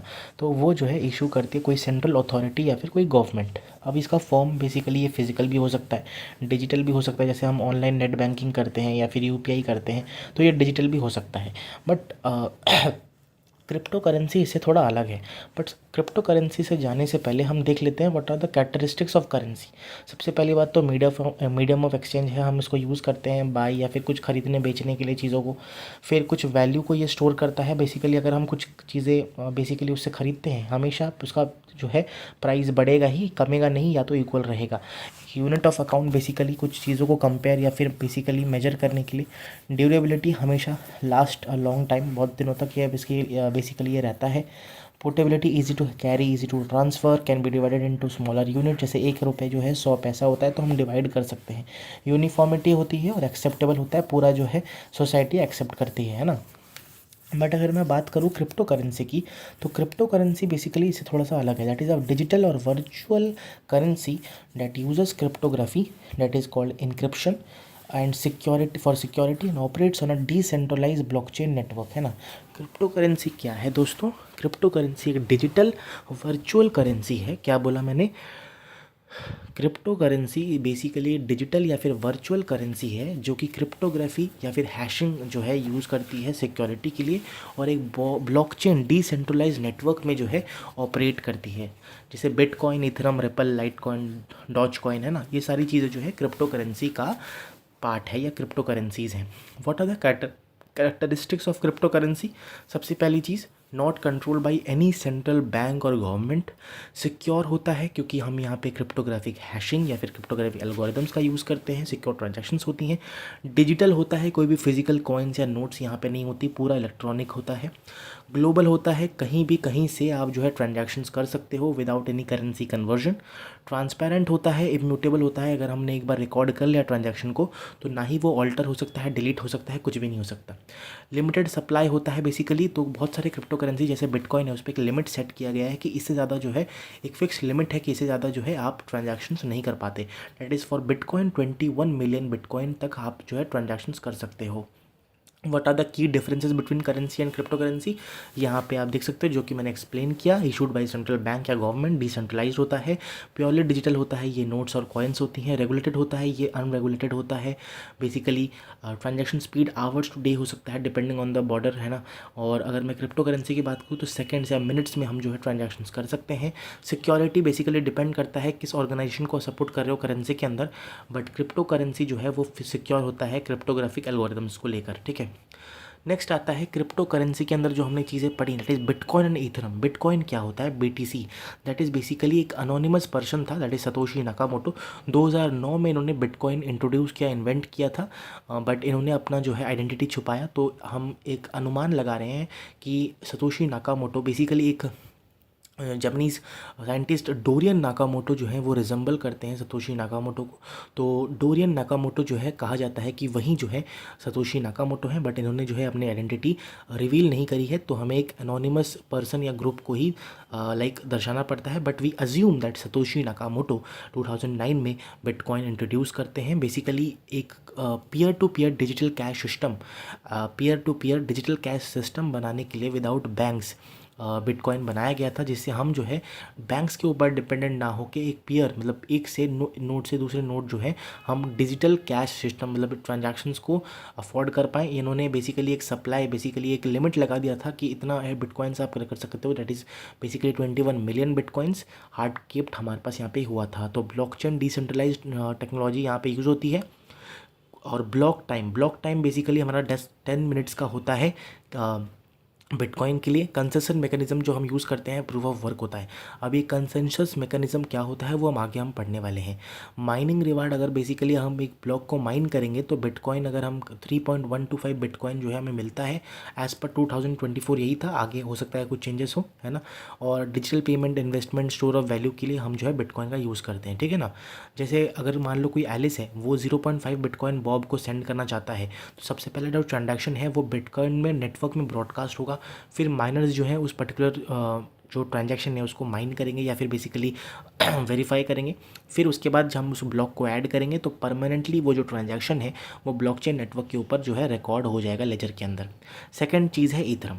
ईथरम बेसिकली वाइटलिक बुटेरिन इस 2015 में वाइटलिक बुटेरिन ने ईथरम को इंट्रोड्यूस किया था, जिसमें उन्होंने एनेबल किया था कि हम स्मार्ट कॉन्ट्रैक्ट्स लिख पाएँ और डिसेंट्रलाइज एप्लीकेशंस जो हैं वो बना पाएँ ऑन द ब्लॉकचेन नेटवर्क, ठीक है।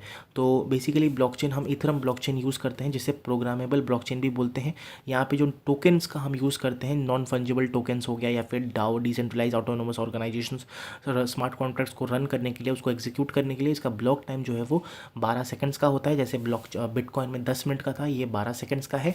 और प्रूफ ऑफ स्टेक हम लोग यहाँ पे यूज़ करते हैं basically after the merge of 2022, है ना। 2022 से पहले इथरम भी जो है वो प्रूफ ऑफ वर्क यूज़ करता था, बट 2022 के बाद प्रूफ ऑफ स्टेक जो है यूज़ होने लगा इथरम के अंदर। अब आप पूछ रहे होगे कि what is basically block time. Block time दोस्तों एक ऐसा एवरेज टाइम होता है, एक एवरेज टाइम जो कि एक basically average time it takes for network to generate and add a new block of transactions to the blockchain network. एक ब्लॉकचेन नेटवर्क के अंदर कोई भी नया ब्लॉक को ऐड करने के लिए जो एवरेज टाइम लगता है उसको हम क्या बोलते हैं, ब्लॉक टाइम बोलते हैं। तो ब्लॉक टाइम इथरम का बहुत ज़्यादा कम हो, दैट इज़ 12 सेकेंड्स।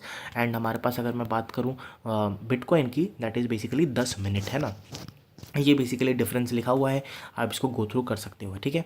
अब हमारे पास नेक्स्ट टॉपिक आता है smart contracts and gas. Smart contract दोस्तों एक ऐसा प्रोग्राम है जो कि ईथरम ब्लॉकचेन के ऊपर रन करता है। That is a self executing program stored on a blockchain that automatically execute जब भी कोई एग्रीमेंट या फिर कंडीशन, प्री डिफाइंड कंडीशन जो है वो फुलफिल होती है तो ऑटोमेटिकली वो रन करता है। जैसे एग्जांपल अगर मैं दूंगा, एलिस जो है वो 10 ईथरम बॉब को भेजना चाहता है।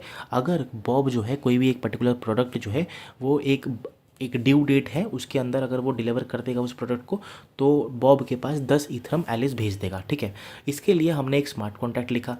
जब भी कंडीशन मेट होगी, कंडीशन क्या थी कि बॉब ने क्या किया, प्रोडक्ट को डिलीवर कर दिया, अगर वो वेरीफाई हो जाता है ये कंडीशन तो ऑटोमेटिकली जो पेमेंट है 10 ईथरम का वो एग्जीक्यूट हो जाएगा।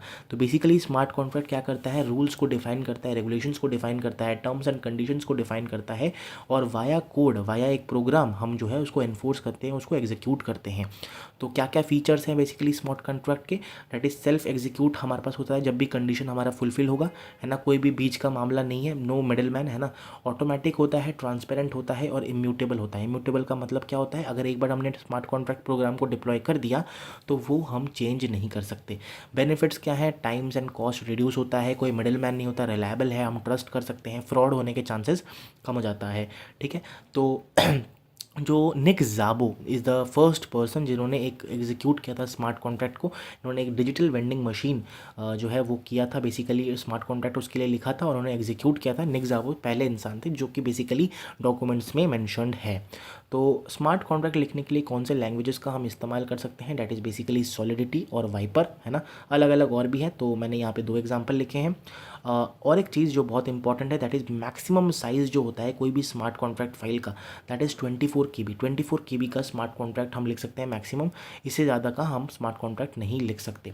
What are the limitations of smart contract? पहली बात तो कि हार्ड टू चेंज, अगर एक बार हमने डिप्लॉय कर दिया तो चीज़ें चेंज नहीं हो सकती, इरिवर्सिबल होता है। गैस फीस कभी कभी ज़्यादा लगती है। अब गैस फीस क्या होता है वो हम आगे देखने वाले हैं। कभी कभी अगर बग्स होते हैं कोड में तो उसके लिए हमारे पास फाइनेंशियल लॉस होता है। टेक्निकल अगर नॉलेज बहुत ज़्यादा चाहिए जिससे हम अच्छी तरीके से एक गुड स्मार्ट कॉन्ट्रैक्ट डिप्लॉय कर पाएँ, लिख पाएँ। अब आता है कि गैस क्या होता है। बेसिकली गैस या गैस लिमिट एक मैथमेटिकल वैल्यू होता है जो कि बेसिकली क्या होता है कि amount of effort required to run and deploy a transaction on the blockchain network, या फिर एक फ़ी। गैस बेसिकली क्या है, एक फ़ी है जो कि हम पे करते हैं किसी भी ट्रांजैक्शंस को रन करने के लिए, एग्जीक्यूट करने के लिए स्मार्ट कॉन्ट्रैक्ट को, या फिर कोई भी स्मार्ट कॉन्ट्रैक्ट को रन करने के लिए या ट्रांजैक्शंस को एग्जीक्यूट करने के लिए जो हम फ़ी पेमेंट करते हैं उसको हम गैस फीस बोलते हैं। अगर आप दूसरी भाषा में समझो कि हमें जितना एफर्ट हम डालते हैं, the amount of effort required to run and deploy a transaction on the blockchain network is called gas fees. इसका जो यूनिट होता है, क्योंकि मैथमेटिकल वैल्यू है तो इसका यूनिट होता है ग्यूई, दैट इज़ एक ग्यूई जो होता है दैट इज़ 10⁻⁹ ईथर का होता है। अब फॉर्मूला इसका बेसिकली अगर हमें टोटल ट्रांजैक्शन फीस निकालना है, that is basically gas used and gas price, है ना। तो गैस कितना यूज़ हुआ और कितना गैस का प्राइस था। आप एग्जांपल देख सकते हो कि 21,000 गैस यूनिट यूज़ हुए हैं और गैस का प्राइस 50 ग्यूई था। टोटल फी हमारे पास 1050 एंड 000 क्यों आता है। इसको अगर 10⁻⁹ से मल्टीप्लाई करेंगे तो ईथर में हमारे पास यहाँ पे वैल्यू आ जाएगी। नेक्स्ट आता है writing smart contracts using Solidity language. पहली बात तो सॉलिडिटी क्या होता है। Solidity is a high level programming language use to write the smart contracts on Ethereum, ठीक है। तो ये जो है इसका जो सिंटेक्स होता है जावास्क्रिप्ट, C++, पाइथन की तरह सिमिलर होता है और इसका जो फाइल एक्सटेंशन होता है फाइल का, दैट इज़ .sol होता है।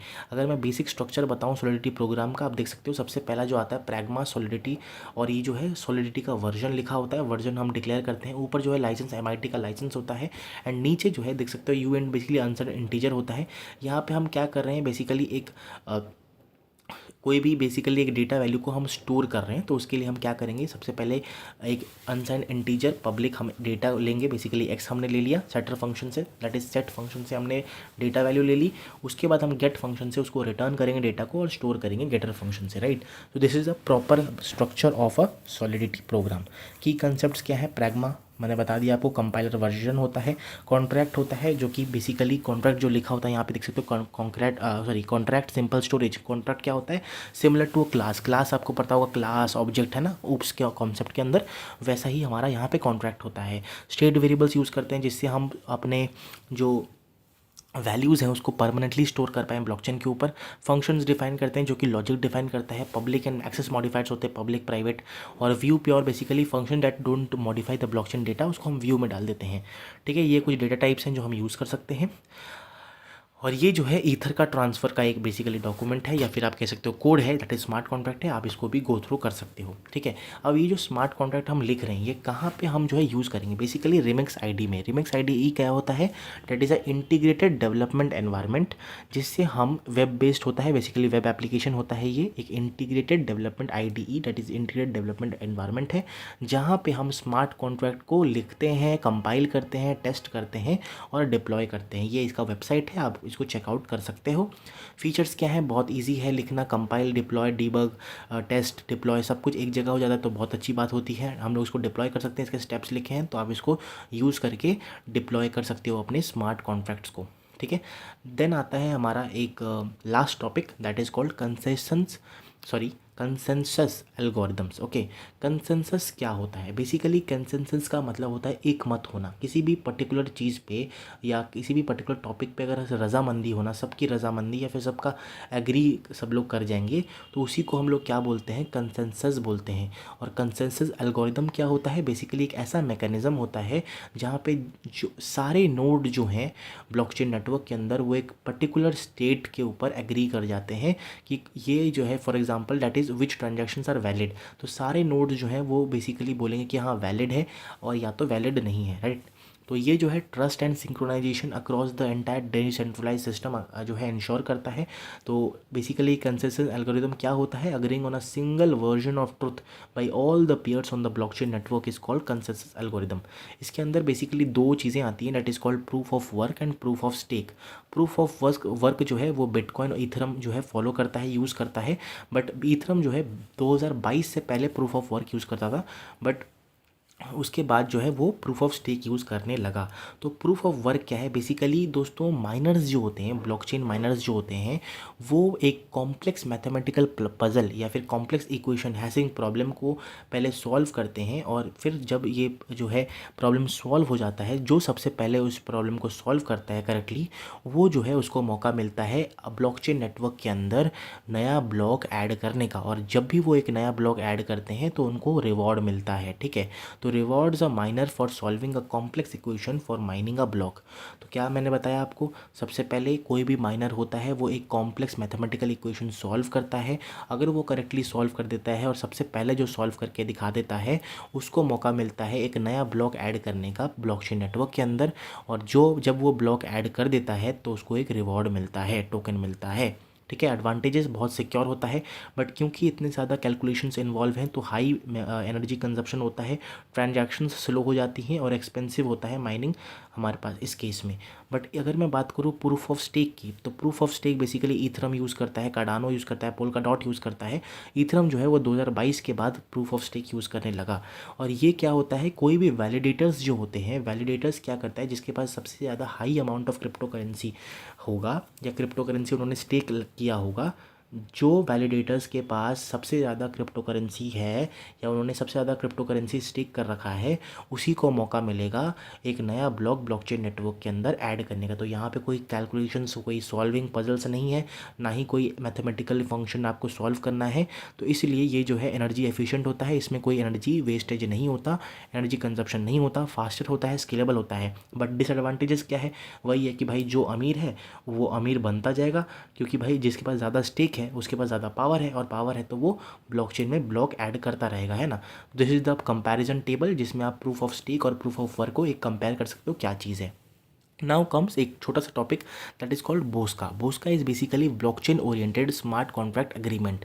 ये एक फ्रेमवर्क है जिससे हम framework for creating and managing the smart contract को क्रिएट करके मैनेज करने का जो फ्रेमवर्क है दोस्तों, that is called Bosca, blockchain oriented smart contract agreement, जिसमें हम एक स्टैंडर्डाइज करते हैं चीज़ों को लिखने के लिए। स्मार्ट कॉन्ट्रैक्ट लिखने का जो तरीका होता है उसको स्टैंडर्डाइज करते हैं, जिससे बग्स एंड वल्नरेबिलिटीज़ जो हैं वो हमारे कॉन्ट्रैक्ट के अंदर, ब्लॉकचेन नेटवर्क के अंदर कम होती रहे। ये जो है इंटरऑपरेबिलिटी जो है बढ़ा देता है, बेसिकली कितना हमें ब्लॉकचेन का आर्किटेक्चर, ब्लॉकचेन का जो पूरा जो सिस्टम है वो समझ आ पाए, और बहुत ही ईजिली जो है हम स्मार्ट कॉन्ट्रैक्ट्स को जो है डिप्लॉय कर पाएँ, लिख पाएँ, वो जो है प्रमोट करता है।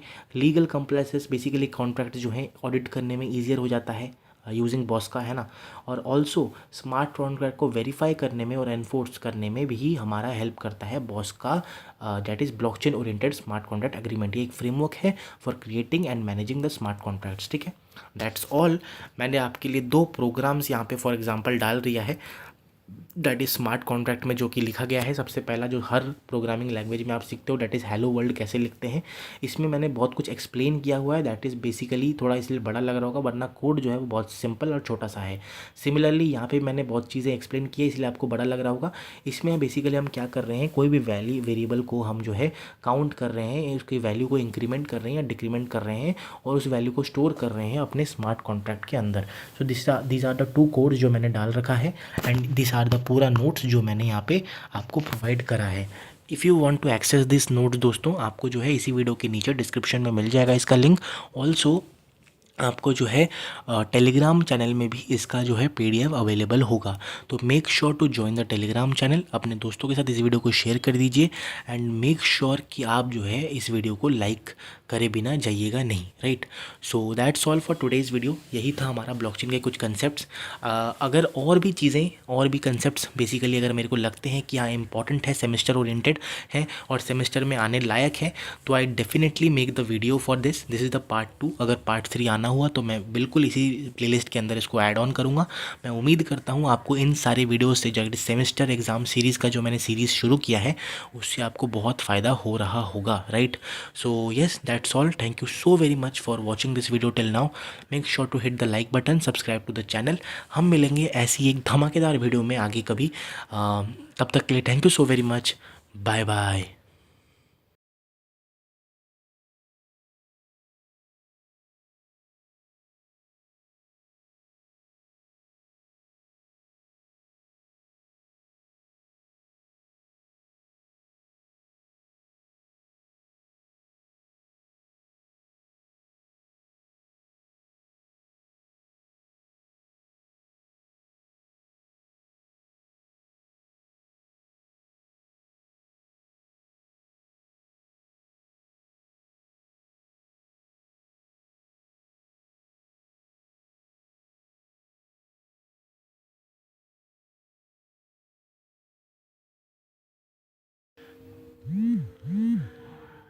हेलो दोस्तों, मेरा नाम है कुणाल और आज के इस वीडियो के अंदर हम बात करने वाले हैं part 3 of blockchain technology subject, जिसमें हमारे पास ये जो है ब्लॉकचेन टेक्नोलॉजी का थर्ड पार्ट होने वाला है सेमेस्टर ओरिएंटेड सीरीज़ के अंदर, ठीक है।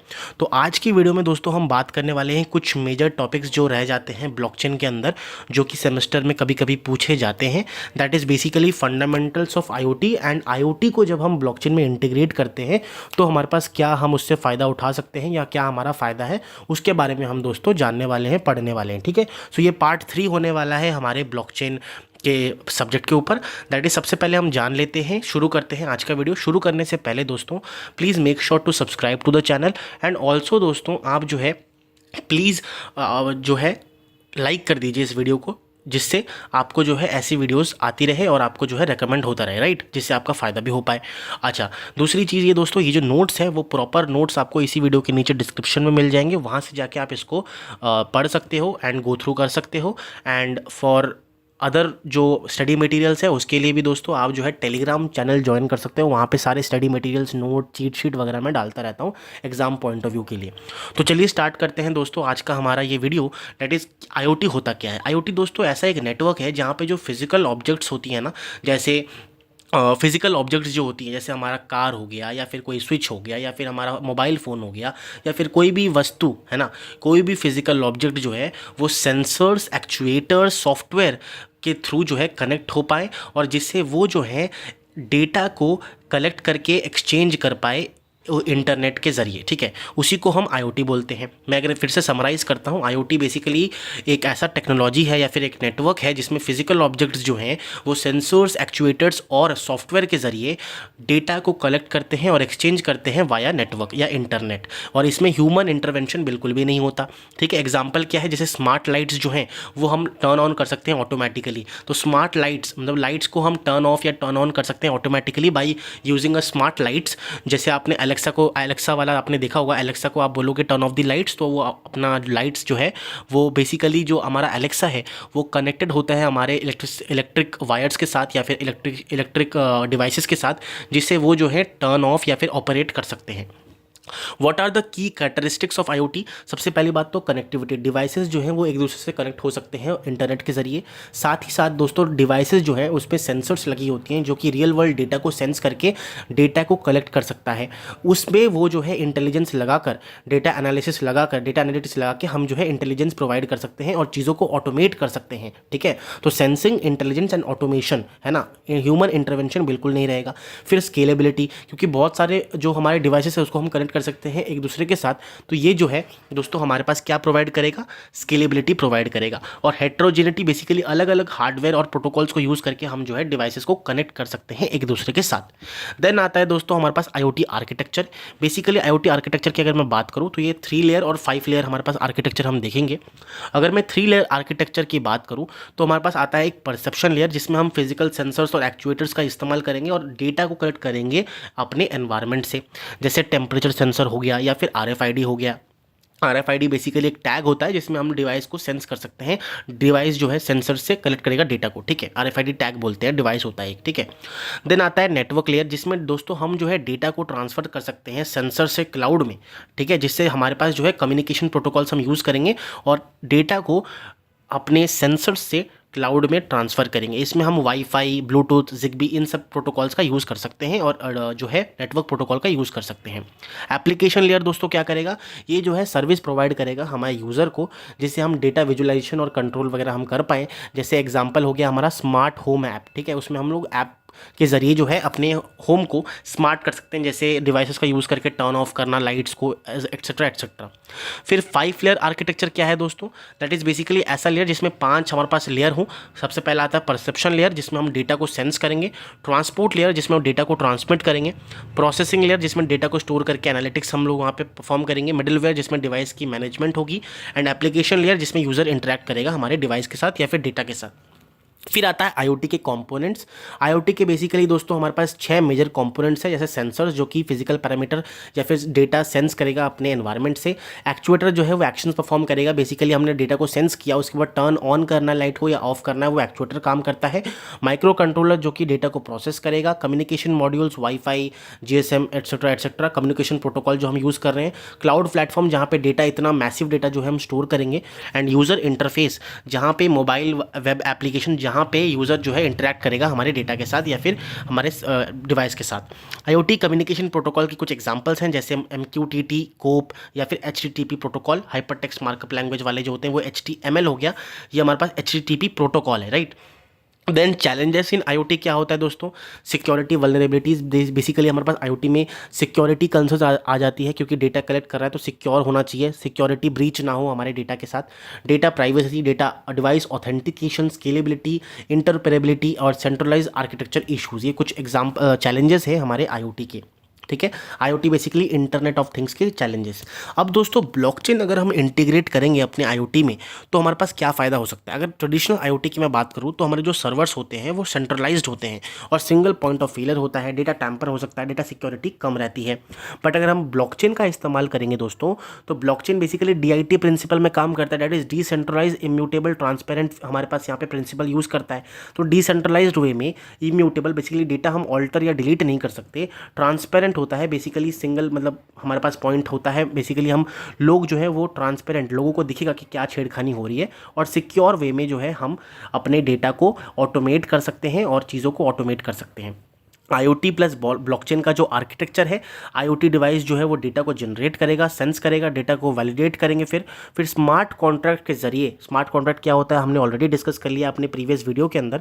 तो स्मार्ट कॉन्ट्रैक्ट के ज़रिए हम जो है डेटा को प्रोसेस करेंगे, फिर डेटा को हम ब्लॉकचेन में स्टोर करेंगे, जिससे इम्यूटेबिलिटी आए, डेटा ऑल्टर ना हो पाए, डेटा हम टैम्पर ना कर पाएँ और ऑथराइज्ड यूज़र्स ही जो है वो डेटा को एक्सेस कर पाएँ। ये हमारा पूरा आर्किटेक्चर होता है IoT प्लस ब्लॉकचेन का। आर्किटेक्चर डायग्राम अगर आप बताओगे तो IoT डिवाइसेस रहेंगे, फिर गेटवे होगा जो कि डेटा को एग्रीगेट करेगा, समराइज करेगा। ब्लॉकचेन नेटवर्क जो है वो distributed laser, distributed decentralise network provide करेगा। स्मार्ट कॉन्ट्रैक्ट से हम लॉजिक को ऑटोमेट कर सकते हैं, चीज़ों को ऑटोमेट कर सकते हैं। स्मार्ट कॉन्ट्रैक्ट आपको पता ही होगा कि ऐसा एक प्रोग्राम जो कि बेसिकली ऑटोमेटिकली रन करता है, जब कुछ रूल्स एंड रेगुलेशंस जो हैं या फिर कुछ कंडीशंस जो है वो मेट होंगे तो अपने आप रन हो जाएगा। एप्लीकेशन लेयर, जहाँ पे यूज़र जो है वो इंटरैक्ट करेगा हमारे डिवाइसेस के साथ ऑन द ब्लॉकचेन प्लेटफॉर्म। अब बेनिफिट क्या है IoT और ब्लॉकचेन को यूज़ करने के लिए, वही चीज़ है, DIT प्रिंसिपल और ऑटोमेशन और सिक्योरिटी प्रोवाइड करता है। डिसेंट्रलाइज्ड होता है, इसका मतलब कोई सेंट्रल सर्वर नहीं है। डेटा इंटीग्रिटी, बेसिकली हमारे पास टैम्पर प्रूफ डेटा प्रोवाइड करता है। ट्रांसपेरेंसी, बेसिकली हमारे पास पब्लिक वेरिफिकेशन हम कर सकते हैं, ट्रांसपेरेंट होता है, पूरे पब्लिक को ये जो है हमें दिखेगा। ऑटोमेशन, स्मार्ट कॉन्ट्रैक्ट से हम ऑटोमेट कर सकते हैं अपनी चीज़ों को, अगर कंडीशन फुलफिल होगी तो ऑटोमेटिकली हमारा प्रोग्राम रन हो जाएगा। और सिक्योरिटी, क्रिप्टोग्राफिक प्रोटेक्शन हम प्रोवाइड कर रहे हैं, इंक्रिप्शन, डिक्रिप्शन, हैशिंग, ये सारी चीज़ों को हम प्रोवाइड कर रहे हैं। बट कुछ लिमिटेशंस भी आती हैं, जैसे हाई लेटेंसी हो गया, स्टोरेज ओवरहेड, क्योंकि ब्लॉकचेन में ब्लॉक स्टोर होती हैं, इसलिए ब्लॉकचेन में हमारे पास स्टोरेज, बहुत सारे ब्लॉक्स को स्टोर करने के लिए जो ब्लॉक्स की रिक्वायरमेंट है वो बहुत ज़्यादा हो जाएगी। और यहाँ पे दोस्तों ब्लॉकचेन में आपने proof of work, proof of mining, proof of stake आपने सुना होगा, जिसमें हम माइनर्स को रिवॉर्ड मिलता है ऑन द बेसिस ऑफ कितना उन्होंने बेसिकली कंज्यूम किया है, बेसिकली कितना उन्होंने हार्डवर्क किया, एफर्ट पुट किया बेसिकली एक ब्लॉक को माइन करने के लिए, या फिर कितना उन्होंने क्रिप्टो करेंसी स्टेक पे डाला हुआ है, प्रूफ ऑफ स्टेक की बात कर रहा हूँ मैं। तो ये एनर्जी कंजप्शन, स्केलेबिलिटी इशूज़, ये सारे लिमिटेशंस हो गए हमारे IoT प्लस ब्लॉकचेन के ऊपर, राइट। अब दोस्तों हम देखेंगे हमारा last topic, that is basically publisher subscriber model. ये क्या होता है दोस्तों? ये एक मैसेजिंग पैटर्न होता है जहाँ पे पब्लिशर जो है वो हमने मैसेज को सेंड करेंगे और जो सब्सक्राइबर है वो रिसीव करेगा मैसेज को, और ये दोनों लूजली कपल्ड है। इसका मतलब पब्लिशर जो है वो सब्सक्राइबर को नहीं जानता। तो यहाँ पे क्या क्या कंपोनेंट्स है पब्लिशर सब्सक्राइबर मॉडल के अंदर? पब्लिशर जो है वो मैसेज को सेंड करेगा, यहाँ पे एक बीच का आदमी होता है दैट इज़ ब्रोकर, जो कि मैसेज को राउट करेगा टुवार्ड्स द सब्सक्राइबर। सब्सक्राइबर जो है वो रिसीव करेगा हमारे मैसेज को और कोई भी टॉपिक के ऊपर बेसिकली मैसेज को चैनलाइज करेगा, चैनल देगा एक मैसेज का। तो यहाँ पे एक आर्किटेक्चर बना हुआ है हमारे पब्लिशर सब्सक्राइबर मॉडल का। पब्लिशर ने मैसेज को सेंड किया, ब्रोकर क्या करेगा? राउट करेगा मैसेज को टुवार्ड्स दी सब्सक्राइबर, और सब्सक्राइबर जो है वो मैसेज को रिसीव करेगा। बट यहाँ पे लूजली कपल्ड होते हैं, इसका मतलब जो पब्लिशर है वो सब्सक्राइबर को नहीं जानता, सब्सक्राइबर जो है वो पब्लिशर को नहीं जानता। तो बेसिकली वर्किंग प्रिंसिपल यही है कि publisher publishes the data to a topic, brokers receives that data, and subscribers जो है वो subscribed to a topic receive that data particularly. Then हम बात करेंगे दोस्तों MQTT as a pub sub protocol, मतलब पब्लिशर सब्सक्राइबर प्रोटोकॉल। हम लोग MQTT प्रोटोकॉल का यहाँ पे यूज़ करते हैं बिकॉज ये जो है एक लाइट वेट लो बैंडविथ प्रोटोकॉल है, और ये IoT इंटरनेट ऑफ थिंग्स में बहुत वाइडली यूज़ होता है। आइडियली ये जो है हम लोग प्रोटोकॉल यूज़ करते हैं। MQTT के टॉपिक्स मतलब एग्जाम्पल क्या क्या हो सकते हैं, जैसे होम/टेम्परेचर जैसे देखना है तो ये हमारा एक टॉपिक हो गया। ये मैं देखना चाहता हूँ, मैसेज भेजना चाहता हूँ, तो पब्लिशर जो है होम/टेम्परेचर भेजेगा किसको? सब्सक्राइबर को। सब्सक्राइब उसमें एक्ट करेगा रिसीव करके। फैक्ट्री मशीन स्टेटस, ये सब्सक्राइबर के पास जाएगा मैसेज तो वो स्टेटस बताएगा, right. Then publisher subscriber with blockchain कैसे काम करेगा? IoT डिवाइसेस जो है वो हमारे बेसिकली डेटा को पब्लिश करेंगे। स्मार्ट कॉन्ट्रैक्ट जो है वो सब्सक्राइबर की तरह एक्ट करेगा। ब्लॉकचेन जो है वो इवेंट, जो भी इवेंट हो रहा है उसको इम्यूटेबली अपने ब्लॉक्स में स्टोर करेगा, और ये हमारा पूरा जो है पब्लिशर सब्सक्राइबर ब्लॉकचेन का मॉडल है। अब कुछ केस स्टडी हम देख लेते हैं दोस्तों। Case study of the design and development और deployment of smart contract using Remix IDE। Basically हम यहाँ पे कुछ केस स्टडी देखेंगे कैसे जो है हम यहाँ पे एक सिंपल स्मार्ट कॉन्ट्रैक्ट को डिज़ाइन कर सकते हैं, डिप्लॉय कर सकते हैं, जहाँ पे हमारे पास जो है एक स्मार्ट कॉन्ट्रैक्ट हम लिखेंगे जिससे वो जो है IoT सेंसर का जो डेटा है उसको स्टोर करता है रिसीव करके सिक्योरली। कैसे होता है? सबसे पहले रिक्वायरमेंट क्या है? डेटा जो है वो स्टोर करेगा सेंसर वैल्यू, और ओनली जो ऑथोराइज डिवाइस जो है वही डेटा को अपडेट कर सकते हैं, और पब्लिक रीड एक्सेस है, मतलब हम जो है पब्लिक जो है वो उसको रीड कर सकता है बट अपडेट नहीं कर सकता। ओनली जो ओनर है, ओनली ओनर जो है वो उसको अपडेट कर सकता है हमारे डेटा वैल्यू को। तो यहाँ पे इसका कोड है, ज़्यादा इंपॉर्टेंट नहीं है, बस हम देखेंगे इसका जो एक्चुअल ओनर है। जैसे कंस्ट्रक्टर हम बनाएंगे, owner is equal to message send करेगा वो चीज़, ठीक है। और फिर मॉडिफायर जो है वो क्या करेगा? हमारे पास ओनली जो ऑथराइज्ड पर्सन है वही डेटा को अपडेट कर सकता है, ओनली ओनर यहाँ पे लिखा हुआ है हमारे मॉडिफायर के अंदर। फिर एक फंक्शन हम देखेंगे जहाँ पे हमारे पास वो जो फंक्शन है सेंसर वैल्यू को अपडेट करेगा, जो भी सेंसर वैल्यू होगा, और लास्ट में गेट सेंसर गेटर फंक्शन हम यूज़ कर रहे हैं जहाँ पे जो भी सेंसर वैल्यू है वो पब्लिकली लोग देख सकते हैं, ठीक है। Then case study 2 basically credit card और डेबिट कार्ड इन्फॉर्मेशन है। ये हमने ऑलरेडी कवर कर लिया है और आगे भी हम उसको पिछले वीडियो में हमने इसको कवर किया है। Credit card number using blast technology, blast के जरिए हमने जो क्रेडिट कार्ड नंबर को स्टोर करते हैं ब्लॉकचेन के अंदर, तो ये उसका छोटा सा कोड है जहाँ पे हम क्रेडिट कार्ड के नंबर को सिक्योरली स्टोर कर रहे हैं अपने ब्लॉकचेन के अंदर या ऊपर, ठीक है। तो यहाँ पे जो डेटा सेट है जैसे card number, expiry date, CVV, card holder name, transaction amount, ये सारी चीज़ें यहाँ पे स्टोर होंगी। ब्लॉकचेन का डिज़ाइन कैसे होगा? क्योंकि हम लोग अपने क्रेडिट कार्ड नंबर को, क्योंकि ये सेंसिटिव डेटा है, तो उसको हम हैशिंग के ज़रिए हैश कर देंगे, हैश वैल्यू जनरेट करेंगे, उस हैश वैल्यू को हम अपने ब्लॉकचेन के ऊपर स्टोर करेंगे, ठीक है। तो ये हमारा हो गया। फिर ये हमारा क्रिप्टो करेंसी इन्फॉर्मेशन सिक्योरिटी, जहाँ पे दोस्तों सेम चीज़ है कि कैसे हम जो है यहाँ पे वॉलेट एड्रेस या ट्रांजैक्शन आईडी को अपने ब्लॉकचेन के ऊपर स्टोर कर रहे हैं, और स्मार्ट कॉन्ट्रैक्ट के जरिए हम जो है अपने ट्रांजैक्शंस को वैलिडेट कर रहे हैं। तो ब्लॉकचेन लेजर जो है वो ट्रांसपेरेंसी को इंश्योर करता है, हमें वो चीज़ पता है। तो वही इन्फॉर्मेशन सिक्योरिटी जो है हम क्रिप्टो करेंसी के जरिए यहाँ पे कर रहे हैं। उसका छोटा सा कोड है, you can go through this is not that much important, मैंने डाल दिया है जस्ट आपके रेफरेंस के लिए, ठीक है। तो वही चीज़ है जो हमने पढ़ा, ब्लॉकचेन और IoT मिला के क्या होगा, हमारा फ़ायदा क्या हो रहा है, वही चीज़ मैंने आपको समराइज़ कर दिया है कि भाई ट्रेडिशनल IoT सेंट्रलाइज होता है, सिक्योरिटी वीक होती है और ट्रस्ट ज़्यादा नहीं होता, ट्रस्ट रिक्वायर्ड होता है यहाँ पे, और डेटा इंटीग्रिटी यहाँ पे वल्नरेबल होता है। बट अगर मैं IoT और ब्लॉकचेन को साथ में देखूँ तो using IoT we can automate the things, we can handle large amount of data, and through blockchain we can provide it a decentralized network, distributed network, और एक strong security हम provide कर सकते हैं, और immutable जो है नेचर हम प्रोवाइड कर सकते हैं अपने डेटा को, राइट। अब यहाँ पे दोस्तों एक क्वेश्चन है जो कि है हमारा जावा कोड हमें एक लिखना है, दैट इज सेंसर, पब्लिशर और ब्रोकर कैसे काम करते हैं, एक दूसरे के साथ कम्युनिकेट करते हैं आईओटी ब्लॉकचेन मॉडल के ऊपर। पब्लिशर और सब्सक्राइबर मॉडल आईओटी ब्लॉकचेन में कैसे काम करता है, उसके लिए एक जावा कोड आपके एग्जाम में आ सकता है।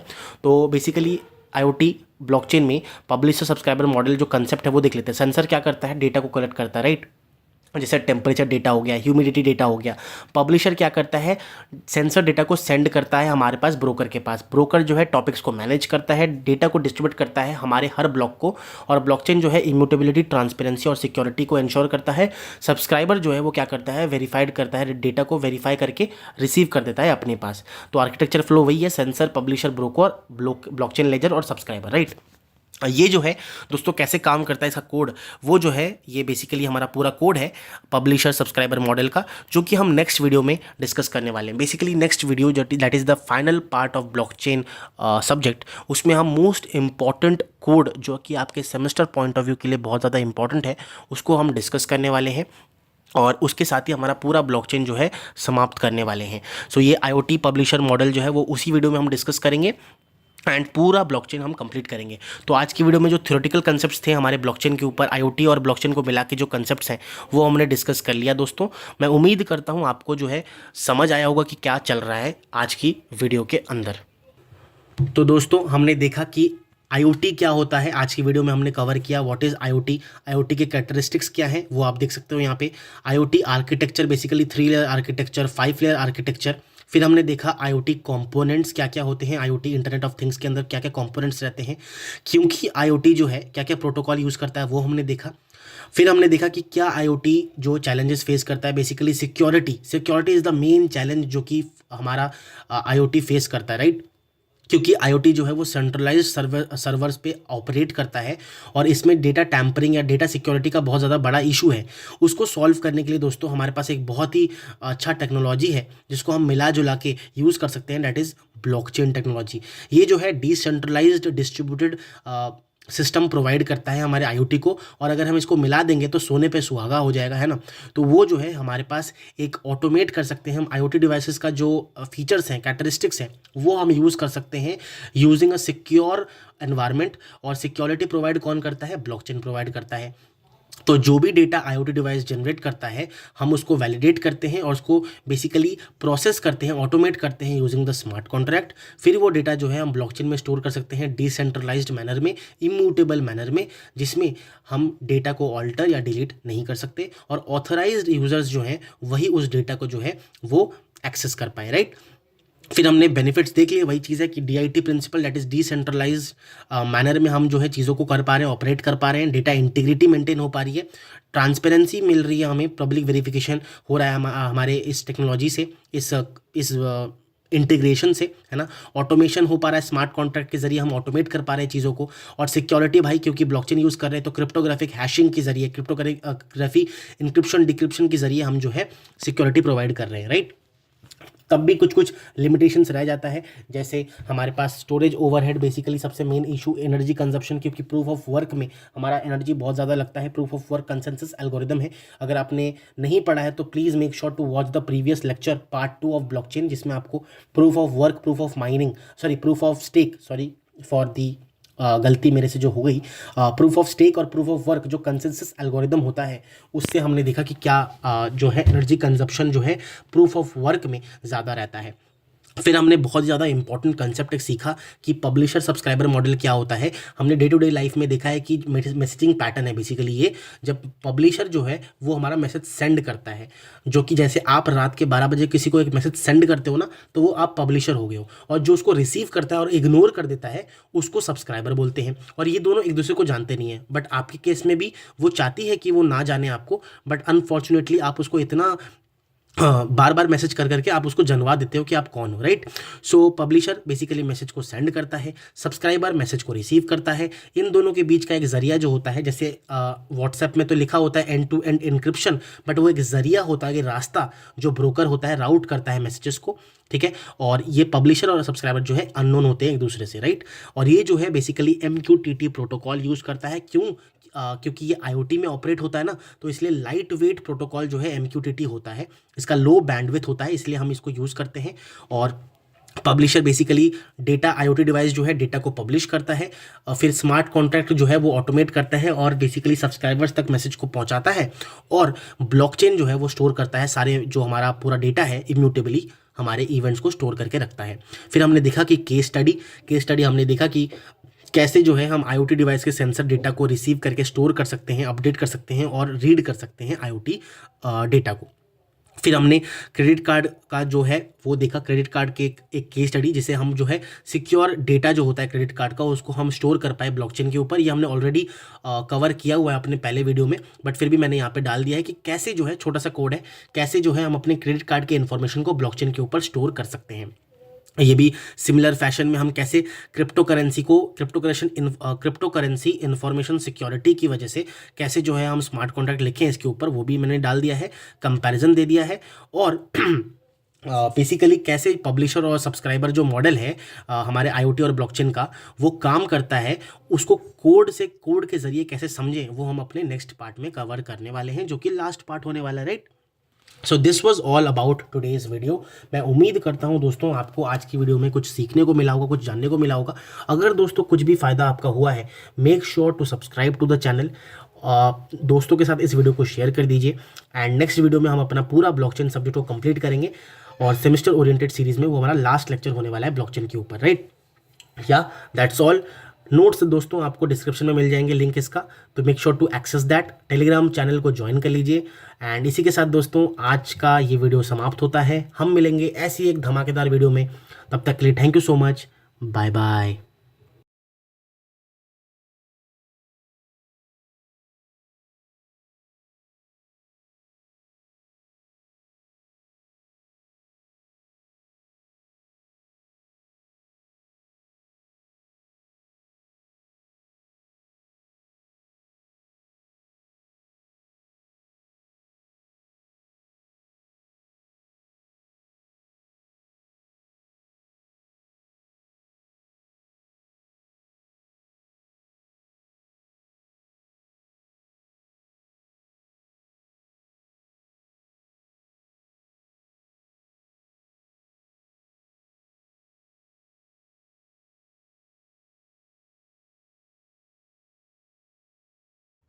हेलो एवरीवन, इस वीडियो के अंदर हम देखने वाले हैं most important and expected code for semesters in blockchain technology.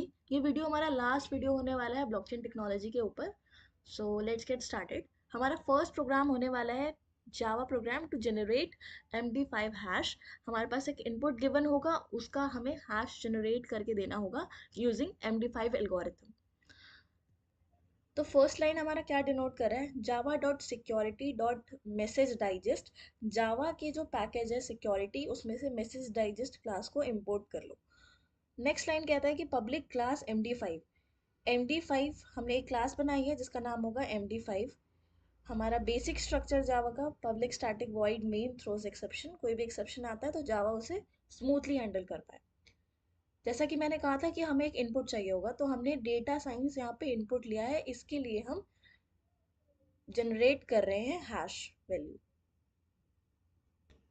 अब नेक्स्ट लाइन क्या कर रहा है, मैसेज डाइजेस्ट क्लास को हमने इंपोर्ट तो कर लिया, बट उसको यूज करने के लिए हमें उसका एक ऑब्जेक्ट चाहिए होगा। तो message digest dot gate instance हमारा क्या करेगा, ऑब्जेक्ट ला के देगा हमें।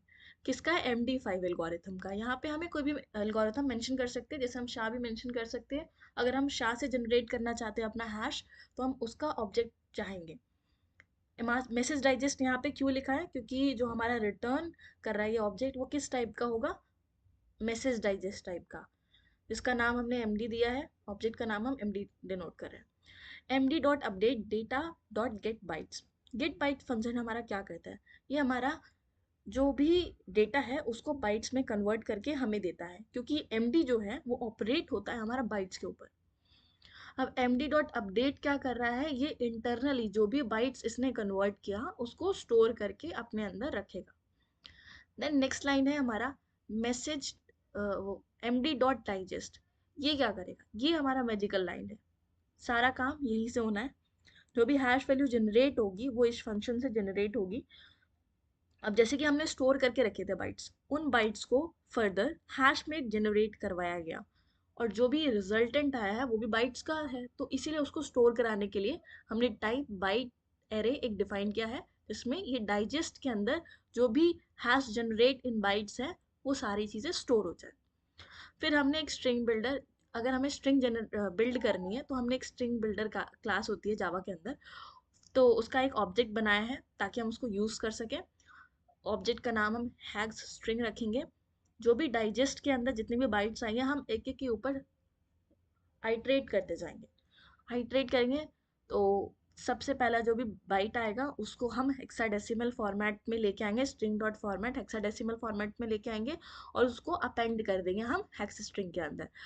फाइनली जब हमारा सारा काम हो जाएगा फिर हम MD5 हैश को system dot out dot print की हेल्प से प्रिंट करा देंगे स्क्रीन के ऊपर, और जो भी ये स्ट्रिंग बनी है उसको टू स्ट्रिंग फंक्शन मतलब स्ट्रिंग के अंदर कन्वर्ट करके प्रिंट कर देंगे। जो भी हैश वैल्यू आएगी हम देख पाएंगे कि किस हैश वैल्यू में वो है। सो नेक्स्ट कोड जो हमारा होने वाला है वो है ब्लास्ट एल्गोरिथम इम्प्लीमेंटेशन इन जावा। इसमें हम ब्लॉकचेन को इम्प्लीमेंट कर रहे हैं। सो क्लास का नाम हमने नूब चेन रखा है, ब्लॉकचेन तो नहीं रख सकते इसलिए नूब चेन रखा है। और यहाँ पे हमने एक एरे लिया है जिसका नाम होगा ब्लॉकचेन, जिसमें हम जितने भी ब्लॉक्स हैं उन सबको स्टोर करके रखेंगे। एक हैश मैप लिया है जिसका नाम होगा UTXOs। UTXO stands for unspent transaction records. ये क्या करेगा बेसिकली, इसके अंदर हमें हमारा जो ब्लॉकचेन है उसमें ये चीज़ का रिकॉर्ड तो हमारे पास होना चाहिए ना कि हर किसी बंदे के पास कितना अमाउंट है, मतलब कितने कॉइन्स है। तो हर बंदे के लिए एक पर्टिकुलर रिकॉर्ड डायरी जहाँ पर उस बंदे की आईडी साथ के साथ उसके पास कितना अमाउंट है ट्रांजैक्शन करने के लिए वो हम स्टोर करके रखेंगे इस हैश मैप के अंदर। नेक्स्ट आता है डिफ़िकल्टी। डिफ़िकल्टी क्या, माइनिंग करने के लिए जो माइनर्स को कितनी डिफ़िकल्टी दी जाएगी उसको हमने यहाँ पे सेट किया है। हम ट्रांजैक्शन का भी इम्प्लीमेंट करके दिखाएंगे कि किस तरीके से ट्रांजैक्शन होता है ब्लॉकचेन में। तो उसके लिए हमें दो वॉलेट्स ही होंगे, वॉलेट ए और wallet b. Genesis transaction, genesis transaction stands for जो भी हमारा फर्स्ट ब्लॉक का ट्रांजैक्शन होने वाला है उसको हम जेनेसिस ट्रांजैक्शन बोल रहे हैं। ठीक है, तो यहाँ जो मैंने वॉलेट डिफाइन किए थे उसको फाइनली मैंने क्रिएट कर दिया है वॉलेट्स को, और एक वॉलेट हम एक्स्ट्रा बनाएंगे जो कि ब्लॉकचेन का वॉलेट होगा। अब सडनली किसी के पास कुछ पैसा तो आ नहीं जाएगा, तो ब्लॉकचेन का खुद का जो भी पैसा होगा वो फर्स्ट जो भी पैसा होगा उसको कहीं ना कहीं तो देना पड़ेगा ताकि फर्दर ट्रांजैक्शंस हो पाए। तो उसको हम कॉइन बेस बोल रहे हैं, जिसके पास अभी कुछ भी अमाउंट हो सकता है, अभी हम डिफाइन नहीं कर रहे। ठीक है, फिर आता है हमारा जेनेसिस ट्रांजैक्शन। इसके अंदर क्या होगा, कॉइन बेस डॉट प्राइवेट की, कॉइन बेस का जो भी एड्रेस है वॉलेट ए के एड्रेस पे भेज, वॉलेट ए का address, Coinbase is the sender, wallet A is the receiver। क्या करा हमने, 100F मतलब 100 कॉइन्स को हमने ट्रांसफर किया Coinbase के एड्रेस से वॉलेट ए के एड्रेस पे। फिर जब हमारा ये हो गया फिर हम वेरीफाई करेंगे जो भी ट्रांजैक्शन ये हो रहा है क्या ये वैलिड ट्रांजैक्शन है कि नहीं। ये कैसे पता चलेगा, वो हमें पता चलेगा कॉइन बेस के प्राइवेट की से। तो यहाँ वैलिडेशन के लिए हम कॉइन बेस का प्राइवेट की चेक करेंगे जो कि एक सिग्नेचर जनरेट करके देगा। सिग्नेचर जनरेट, अगर सिग्नेचर वैलिड है तो ही आगे ट्रांजैक्शन होगी, वरना यहीं पे स्टॉप हो जाएगा प्रोग्राम। वैलिड, मान लो कि यहाँ पे वैलिड निकलता है तो हम क्या कर रहे हैं, ट्रांजैक्शन जो भी जेनेसिस ट्रांजैक्शन उसकी ट्रांजैक्शन आईडी को, पहला ट्रांजैक्शन हुआ है इसलिए 0 आईडी सेट कर रहे हैं। Once it is done, next आता है कि अब ये ट्रांजैक्शन हो गया तो इसको हमें ऐड भी तो करना पड़ेगा कि UTXOs में। उसको ऐड करने के लिए फर्दर हमें इसका आउटपुट जो भी जनरेटेड है उसको देखना पड़ेगा। कैसे देखेंगे, genesis transaction dot receipt, recipient कौन है, वॉलेट ए है, किसके पास पैसा गया, कितना गया वो वैल्यू डिनोट कर रहा है, किस ट्रांजैक्शन आईडी पे गया, आईडी जो भी 1 होगा, जैसे यहाँ पे अभी के लिए था 0, तो ट्रांजैक्शन आईडी 0 है, या फिर कुछ और जनरेट होगा तो वो ट्रांजैक्शन आईडी रहेगा। तो ये जो प्रॉपर रिकॉर्ड है, ये प्रॉपर आउटपुट है, इसको हम UTXOs में ऐड करें। UTXOs क्या था, अनस्पेंट ट्रांजैक्शन। हम वहाँ पे ये रिकॉर्ड करके रख रहे थे कि किस बंदे के पास कितना पैसा है। अब जब हमें पता चल गया पहला ट्रांजैक्शन हो गया तो वॉलेट ए के पास 100 रुपीज़ आ चुके हैं या 100 कॉइन्स आ चुके हैं, तो उस ट्रांजैक्शन आईडी के साथ एसोसिएट कर देंगे हम इतना क्या, कॉइन, इतने कॉइन उसके पास है, तो इसको हमने पुट कर दिया। फिर हमारा नेक्स्ट ब्लॉक आता है जो कि हमारा जेनेसिस ब्लॉक है, जिसको हम ब्लॉक जीरो, मतलब इसका जो प्रीवियस हैश है उसको क्या है, जीरो है इसका प्रीवियस हैश, ट्रांजैक्शन करना है, जेनेसिस ट्रांजैक्शन को इसमें ऐड कर दिया इस ब्लॉक के अंदर। फिर genesis block dot mine block. अब जब हमने ये ट्रांजैक्शन किया था तो वो जो ट्रांजैक्शन अब हो गया है, तो ये वैलिड ट्रांजैक्शन है कि नहीं, इसको माइन करना पड़ेगा ब्लॉकचेन के अंदर। तो उसकी डिफिकल्टी हमने कुछ भेज दी, देन उसके बाद ब्लॉकचेन में इसको ऐड कर दिया, इस जेनेसिस ब्लॉक को ट्रांजैक्शन ऐड किया, फिर ब्लॉक ने उसको माइन किया इस पूरे ब्लॉक को, और जब ब्लॉक पूरा माइन हो गया तो उसके बाद ब्लॉकचेन में इसको ऐड कर दिया। वैसे ही सेम चीज़ करेंगे, यहाँ पे हम ट्राई करेंगे कि वॉलेट ए सेंड कर रहा है मनी वॉलेट बी को, तो इसका प्रीवियस हैश क्या होने वाला है, जो पहले जेनेसिस ब्लॉक का हैश था वो हैश हमारा ब्लॉक वन का होगा। फिर यहाँ पे हमने क्या है, ऐड ट्रांजैक्शन किया, वॉलेट ए सेंड फंड्स, वॉलेट ए किसको भेज रहा है, वॉलेट बी को, डॉट पब्लिक की, मतलब वॉलेट बी का जो भी एड्रेस है उस पर भेजना है 40 कॉइन्स मान लो, तो भेजा। उसके बाद ये ट्रांजैक्शन कंप्लीट होने के बाद माइनर्स क्या करेंगे, ब्लॉक माइन करेंगे, उनको डिफिकल्टी भेज दी गई, भेजने के बाद फिर ब्लॉकचेन में इस ब्लॉक को ऐड कर दिया। सेम चीज़ रिपीट होगी, वॉलेट बी भेजेगा, वॉलेट ए भेजेगा, तो ये पूरा कोड रिपीट करते करते आप मल्टीपल ब्लॉक्स बनते जाएंगे। फाइनली लास्ट में हम प्रिंट करा रहे हैं वॉलेट वन ए में कितना बैलेंस बचा हुआ है और वॉलेट बी के पास कितना बैलेंस है। और वैलिडेट करना है हमें ब्लॉकचेन को, तो हम देख लेंगे कि हमारी जो ब्लॉकचेन है वो वैलिड करने के लिए नहीं, हमने एक फंक्शन डिफाइन किया है इस चेन वैलिड, जिसके अंदर हम चेक करेंगे कि हमारा जो ब्लॉकचेन है वो वैलिड है कि नहीं। नेक्स्ट कोड हमारा क्या होने वाला है, जो कि आईओटी पर बेस्ड है थोड़ा, उसको समझते हैं। तो ये कोड जो है, code Java code implementation sensor publisher broker using IoT blockchain publisher subscriber model.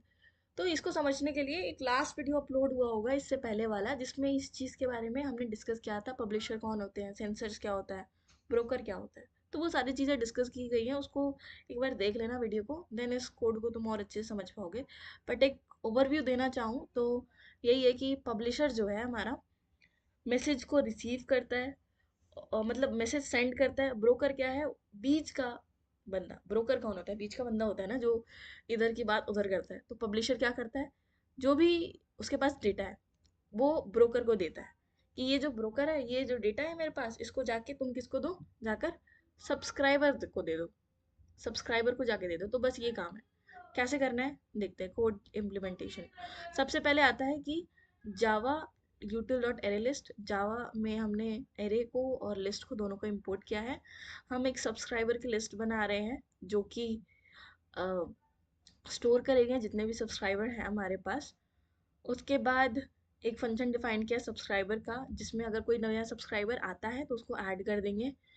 फिर हमने एक पब्लिश करके फंक्शन बनाया है जिसके अंदर हम डेटा भेजेंगे, जो भी डेटा ब्रोकर के पास रिसीव हुआ है उस डेटा को हम देख लेंगे, यहाँ प्रिंट करा के देख रहे हैं कौन सा डेटा उसके पास आया है। फिर उसके बाद स्टोर ऑन ब्लॉकचेन, जो भी डेटा आया है उसको ब्लॉकचेन पर स्टोर कर देंगे। यहाँ पे ये जो फंक्शन डिफाइन किया है स्टोर ऑन ब्लॉकचेन, यहाँ पे हम प्रिंट करके देख लेंगे कौन सा डेटा आया है हमारे पास और उसको हमने ब्लॉकचेन पर स्टोर भी किया है। नोटिफाई सब्सक्राइबर, सब्सक्राइबर को बताएंगे कि ये वाला जो डेटा है ये तुम लो। साफ सीधी बात, जितने भी सब्सक्राइबर, अब ये जो फॉर लूप क्या कर रहा है, जितने भी सब्सक्राइबर्स हैं उसमें आइट्रेट कर रहा है। आइट्रेट करने के बाद जो भी डेटा रिसीव हुआ है वो सबको सब्सक्राइबर्स को भेज रहा है। नेक्स्ट आता है पब्लिशर। पब्लिशर क्या करेगा, मैंने बताया कि मैसेज को भेजेगा, जो भी डेटा है उसको भेजेगा। तो उसके लिए उसको एक ब्रोकर तो चाहिए जिसको वो दे और फिर वो उसको फर्दर सब्सक्राइबर को भेज पाए।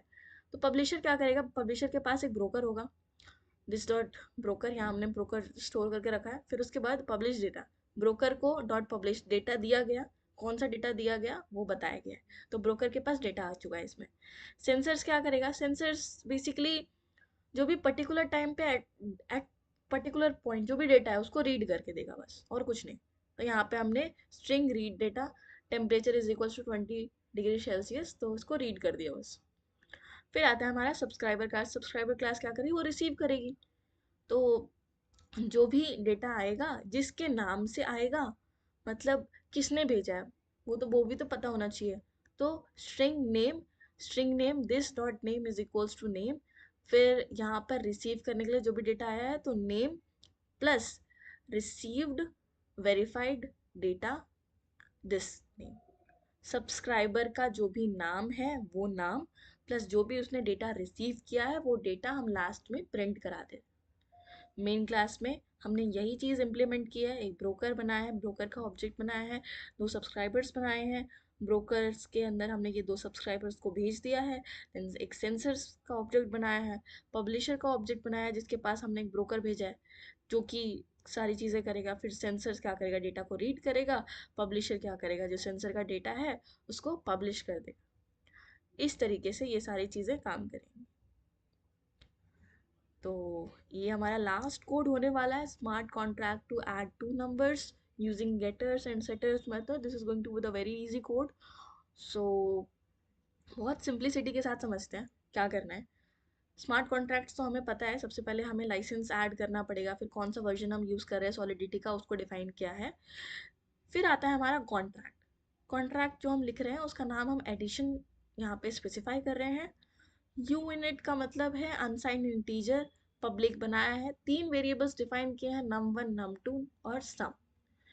काम क्या करेगा, सबसे पहले एक सेट वैल्यू फंक्शन बनाया है जो कि क्या करेगा, वैल्यू को सेट करेगा। जैसे कि इसको 2 इंटीजर्स दोगे, ये दोनों इंटीजर्स को num1 में स्टोर कर लेगा। अब जो भी num1 में इसने स्टोर किया है उसको ऐड करके सम में फर्दर स्टोर कर दिया जाएगा। तो सेट वैल्यू क्या कर रहा है, सम की वैल्यू को सेट कर रहा है।